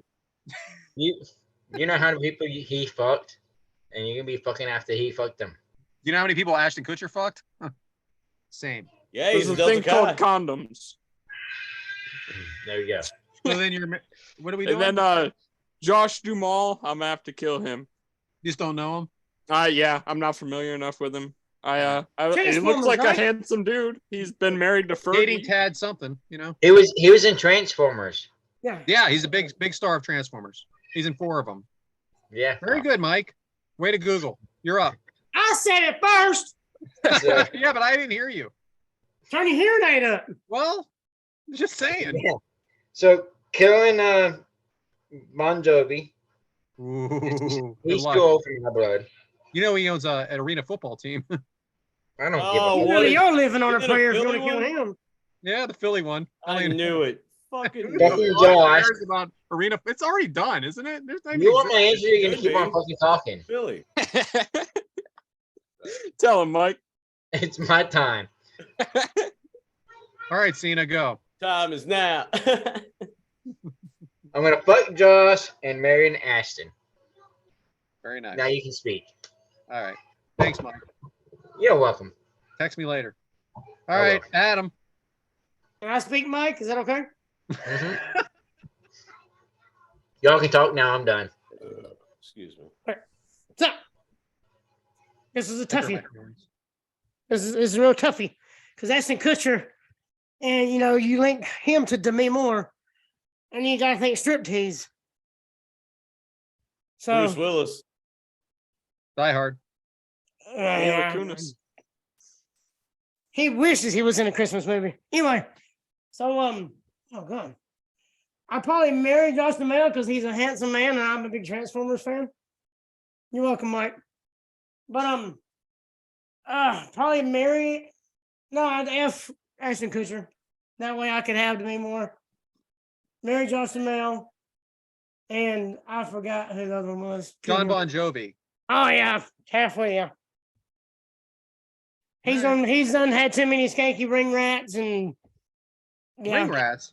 Now, if it was Brett Michaels, it'd be a whole different ball game. It's not no ring rats, is it? All right, anyway, he's had music rats, ring rats, and everything in between. I'll give you music rats. All right. Anyway, James. But if you change John Bon Jovi and Brett Michaels out, then it's a whole different ballgame. Yeah, well, I'm going to put in Axl Rose in a minute. Then you're really going to be screwed up. Nah, Brett Michaels over Axl Rose any day. Well, Mama Michelle. Yeah, Guns N' Roses. Love it. Who was the Trammell or whatever? What was that guy's name? Josh Duhamel. Transformers He's in all the Transformer movies. Josh Duhamel and all the Josh Duhamel. Duhamel. He's the army guy that's with GU. DU. Boy, this is great. D as in dog, U. God, okay, yeah. What is it? Hamel. Josh. He plays in Blackout also. Safe Haven. Duhamel. Oh. Enthralling. Hey, man. Oh, that guy. Okay. Yeah, I mean, I knew you knew him. Sorry. That actually happened. Not bad. Zoel, Did Tyler not send you the notes? Level, pal. Hang on, did Tyler not send you the notes, James? So it's Bon Jovi, him, and who else? Ashton Kutcher. Oh, married Ashton. He's a Delta Chi. Come on now. He said it 6 times. He forgot who it was. Fucking old pretty boy over here, Dumel. Who are you doing at Dumel? I'm fucking him, and you can say that was justified. Very nice. There it is. All right. So anyway, I guess I'm up. Did Tyler not send you the notes, James? Fire his ass. Anyway. Hashtag fire Tyler. So I know I talked a lot of shit, but I'm still killing Bon Jovi. Marrying Ashton Kutcher and fucking Josh Duhamel. And Ashton Kutcher and he's just the man. I mean, he's just the man. He's as funny as it comes. Freaking nobody even said that 70s show on here, which is fantastic. I feel like we're being punked because of this stupid shit. Exactly, being punked. Just married. He's funny as hell. I'm sure he's a wrestling fan. Dude, where's my car? I mean, freaking arena football, you're dead. I'm out. That 90s show is coming soon. Not interested. Oh, man. Is that real? That 90s show? Yeah. Is that real? Yeah. I just thought that's some dumb shit you heard from Sammy. You know that 80s show didn't do shit either, so I don't know what we're talking about here. I thought Sammy said that on his vlog or something. You might have heard it. No, that 80s show was nothing to do with that 70s show. That 90s show is going to take place at Red and Kitty's house, where their grandparents watching Eric and Donna's daughter. I watched the trailer. It's going to be on Netflix soon. Hey, speaking of that 70s show, 90s show, and all that, did you guys know that Ashton Kutcher was a Delta Chi? Did not know that. James, I don't know what you're doing. Is there a leak in the bathroom? What's the big deal about him being a Delta guy? Yeah, right? James, he flies Delta? I think there's a leak in the bathroom again. I think there's a leak in his pants. So what I'm going to do is I'm going to go ahead and go to Devyn for Devyn's demographic. All right, so thanks for playing, guys. Thanks for playing, Zoel. This is my final Devyn's demographic at 2022. Yay! Finally, get rid of this shit. For the year. Sorry. What is this? You skipping?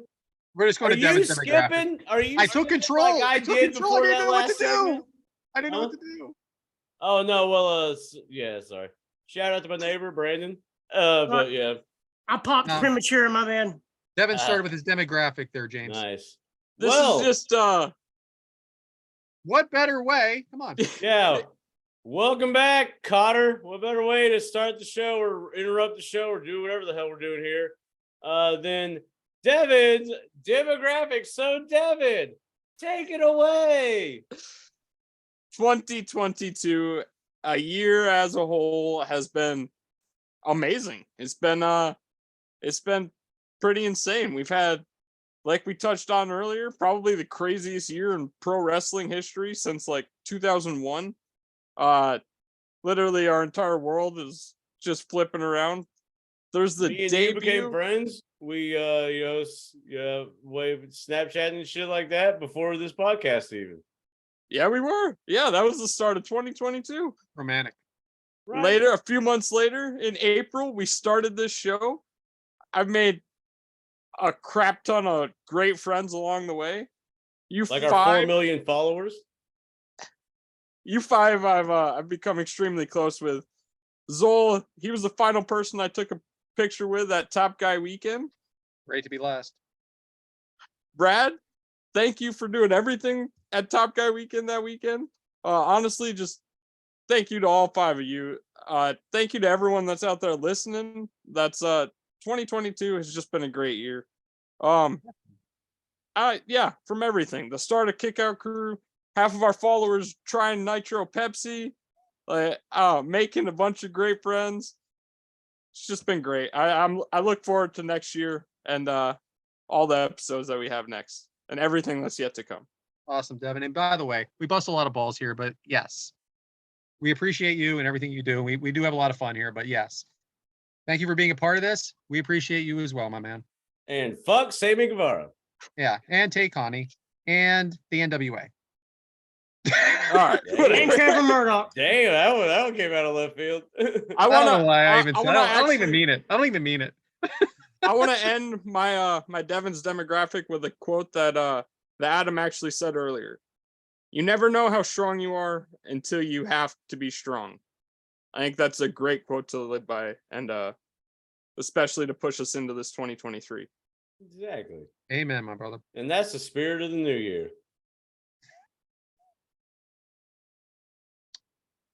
Love it. Yeah.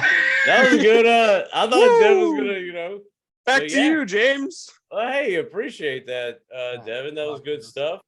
I guess this is kind of a reflective on the year type episode, but hey, at least we covered matches not many people have seen.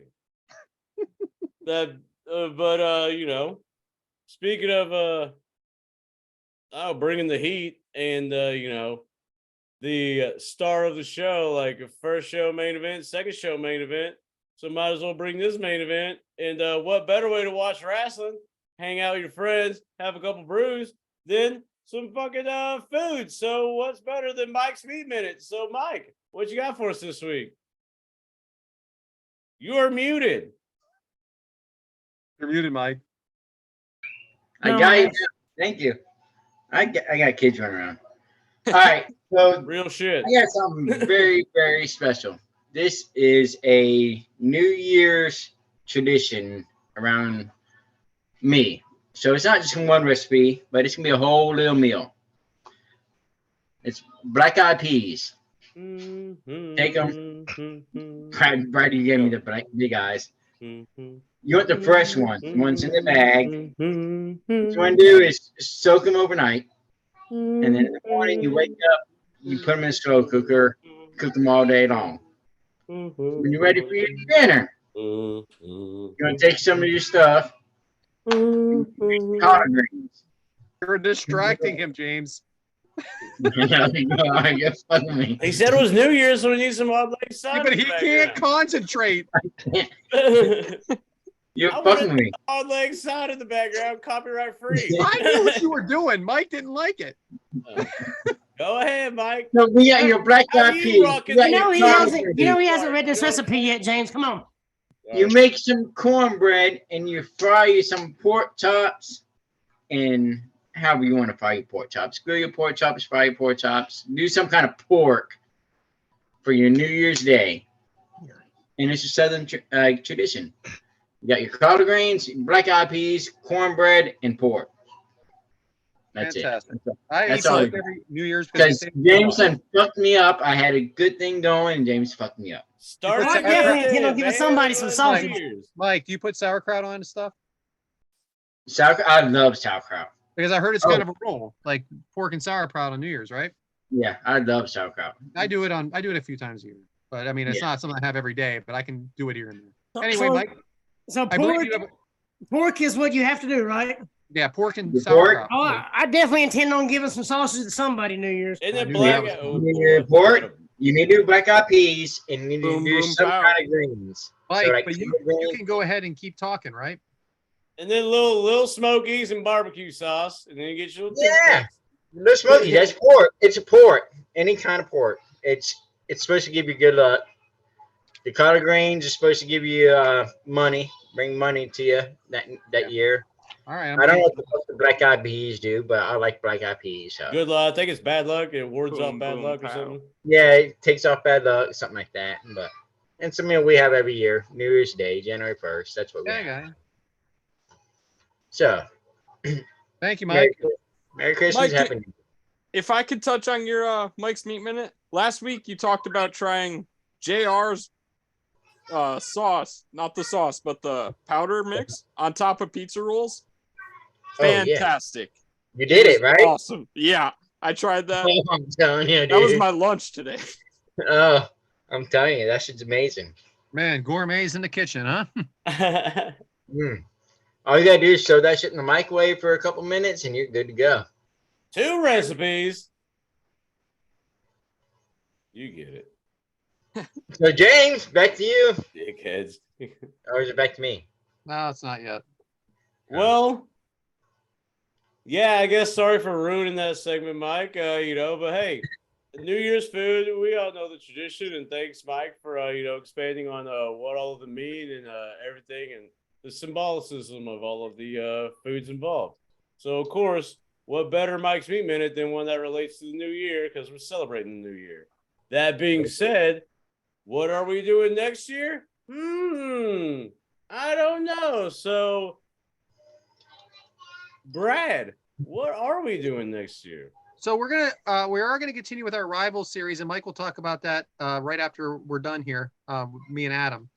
But I wanted to just mention this: the Kickout crew has got involved with Fight Plus. So because of that, we are going to be watching some independent and some GCW type matches.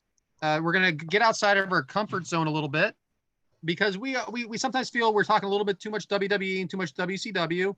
We try a little AEW, but it's not a lot of it on that we can stream. So it makes it a little more difficult. And TNA, we've done a little bit of that as well, so we'll continue with that. But we want to broaden our horizons. We want to learn with you. So yes, that's what we're going to be doing. A little bit more of that in 2023, GCW matches and also independent matches. And we would love to hear your suggestions as well. However, Adam will expand on this a little more with some of the guests that may be coming. Adam, if you want to talk about maybe some independent wrestlers that may be coming. Also, I spoke to someone that, honest to God, walked into my work yesterday. I'm not going to name any names, but let's just say this. We should keep these as spoilers. Maybe keep those under the hat. It is under the hat, but I'm just going to give a little hint. It isn't broken. Go ahead, Adam. Do you have anything to say? Well, if it ain't broke, don't fix it. But there's a fella I tried to get him on a few weeks ago. I can't. He's not champion no more, but he was New South champion. He's doing some shows for GCW now. Wrestler by the name Adam Priest. He's a real good watch. Real great guy. He does a heel, babyface. He do either one. He's just a good worker in ring. Super nice guy outside the ring. I think Mike got to meet him in Chicago. Not this past, but the year before last. He met Cabana Man Dan. Did you meet him, Mike? He said yes. Yeah. Oh, I didn't hear nothing rattling. My bad. No, he's a little behind. He's a minute and a half behind on his feed. Yeah. No, I was reading the messages. So. That's gonna take 25 minutes ago, but cool. So a friend of mine from Canada, guy, his name's Richard Brown. He was at Top Guy Weekend. Yeah. He's agreed to come on with us. And I forgot to shout out Reffing It Up with RJ. Now I shouted RJ off, but RJ, we're gonna get him on the show here pretty soon. I don't know an exact date. And there might be a certain referee or two that All right, and hey, I do want to know. say, the thing is, we're trying to expand from like the Peacock. You know what I'm saying? We all know that people have a bunch of wrestling from different walks of life. So, we're not going to be confined down to just the Peacock. We're going to do some 5+ stuff. So if you have any matches that correlate with anything that's on that platform, and maybe it's stuff that I for one haven't seen. So we're just trying to expand our horizon for your show. We really enjoyed in that time with Cabana Man Dan and watching some of that stuff is what we're getting at, and we would like to continue. That's all. Yeah. There might be some future NWA guys coming on. The referee I was talking about, Paul Water Dave. He shout him out. He was already on. Well, One, I two, wanna three. Shout out his podcast, Palm Water Day. Yeah, Palm Water Dave show. Granted, that was a run-in. So, Yeah. hey, And there's a couple of guys I got written down. Yeah, we just have a lot I just of. got to find the list. I got it somewhere. We're gonna try some stuff. Just wanted to let you guys know we have a lot of ideas, a lot of great things coming in 2023. because a lot of people do, they like matches from the GCW and everything like that. And we have access to cover those now. So, keep the suggestions coming. Like we always say, it's your show. So pretty much the announcement is we're branching out of the Peacock. We're spreading our Peacock wings into other avenues. Strings. We love the Mike Quackenbush. We did. It was a great thing to watch, and we brand new to us. True. Continue it on. But anyway, James, you can back to you. I just wanted to give a little abbreviated version of next year. Yeah. I just didn't like the potential spoilers. That's why. Yeah, I wasn't gonna say the name. You too. It would have been for some diehards to figure out, honestly. Well, it's suspense, man. You got to. Well, I don't mind doing the independent workers because I want them to be known. Adam Priest. In my head too. Adam Priest has been on Cassio's a few times. Anytime he talks, he's low key. He's just a good worker. Check him out. GCW, New South. See? And a few more that I'm not going to name. We do have some things planned for the new year. We're going to try to keep your show exciting because, as we all know, it is your show. It's your show. So I guess, are we? Well, Mike, actually, what are we doing next week? Next week, we're going to continue our Rivalry Series. And we're going to go by Hillbilly Ted from the Hillbilly Ted. Hillbilly Hill. Damn, I thought you were going to say Hillbilly Jim. Damn it. But what is it, Devyn? Ted the It's Hillbilly the Heel Hill. Truth by Ted the Hillbilly Hill. Ted the Hillbilly. Yeah. He picked Flair and Harley Race. Starcade 83. Because nobody's ever talked about that match. Nobody's ever talked about that match. And then we're going to do Rock and Roll Express versus Midnight Express. And this was from our good friend and great listener, Mike Bower and RJ. They both picked those two teams. I'm going to go Wrestle War 1990. I am texting this to myself right now. We are all hearing this together for the first time. Yes, we are. Because I literally just decided the matches. All I hear is kids in the background.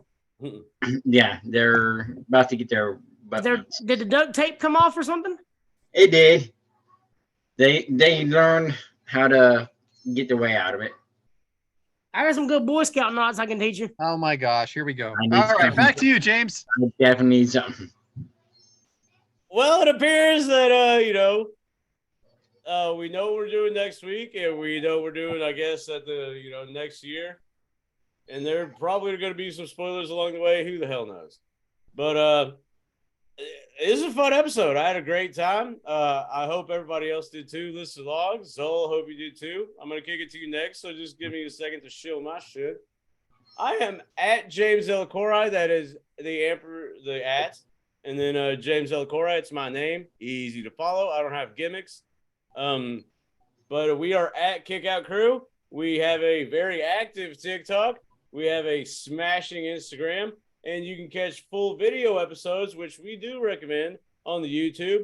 Or if not, you could always listen to our podcast, which we also recommend too. Hey, not all people can watch the YouTube. Listen to the podcast.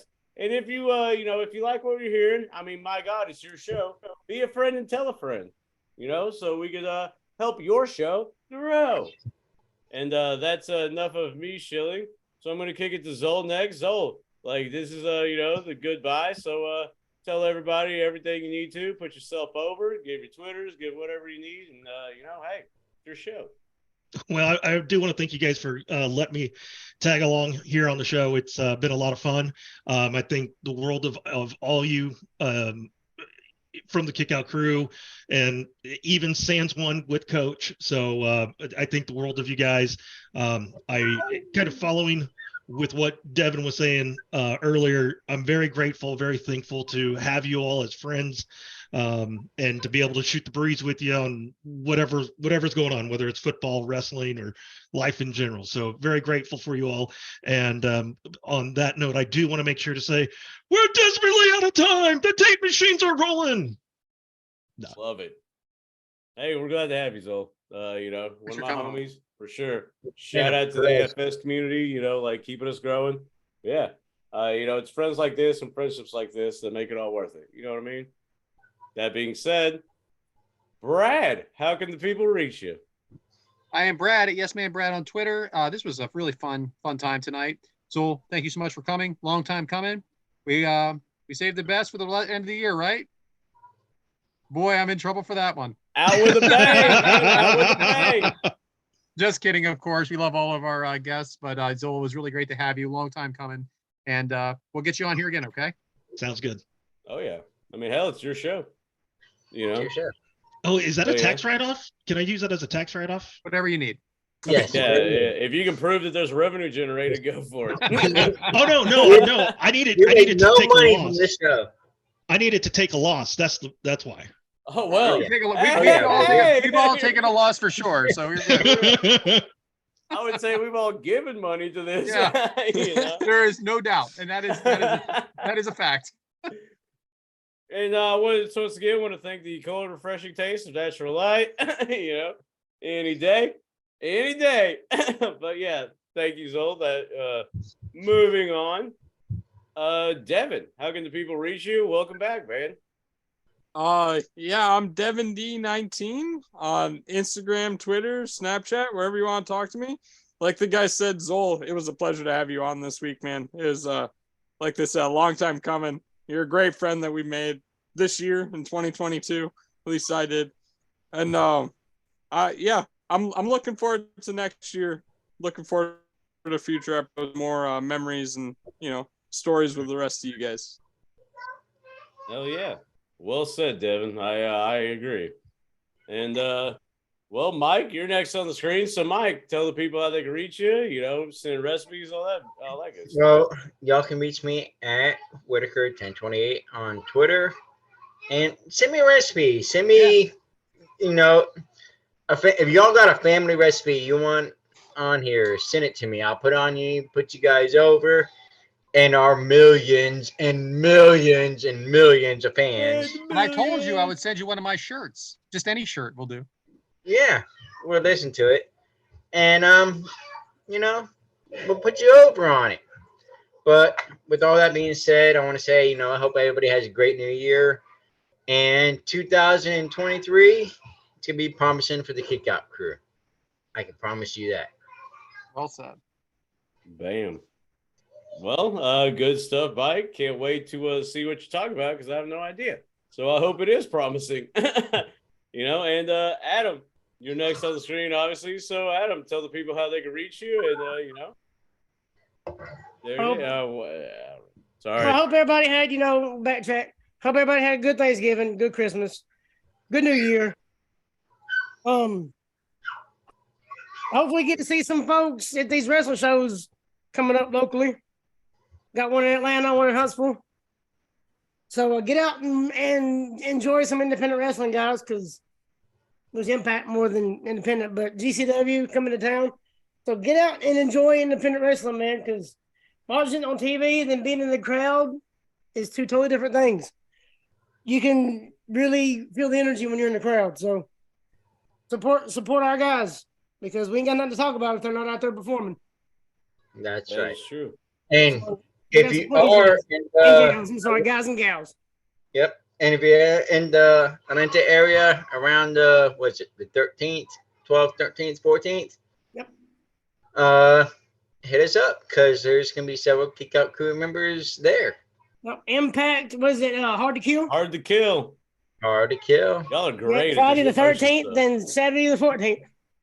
A couple of your Kickout crew guys will be there, so come holler at your boys. And 83 weeks Kickout crew.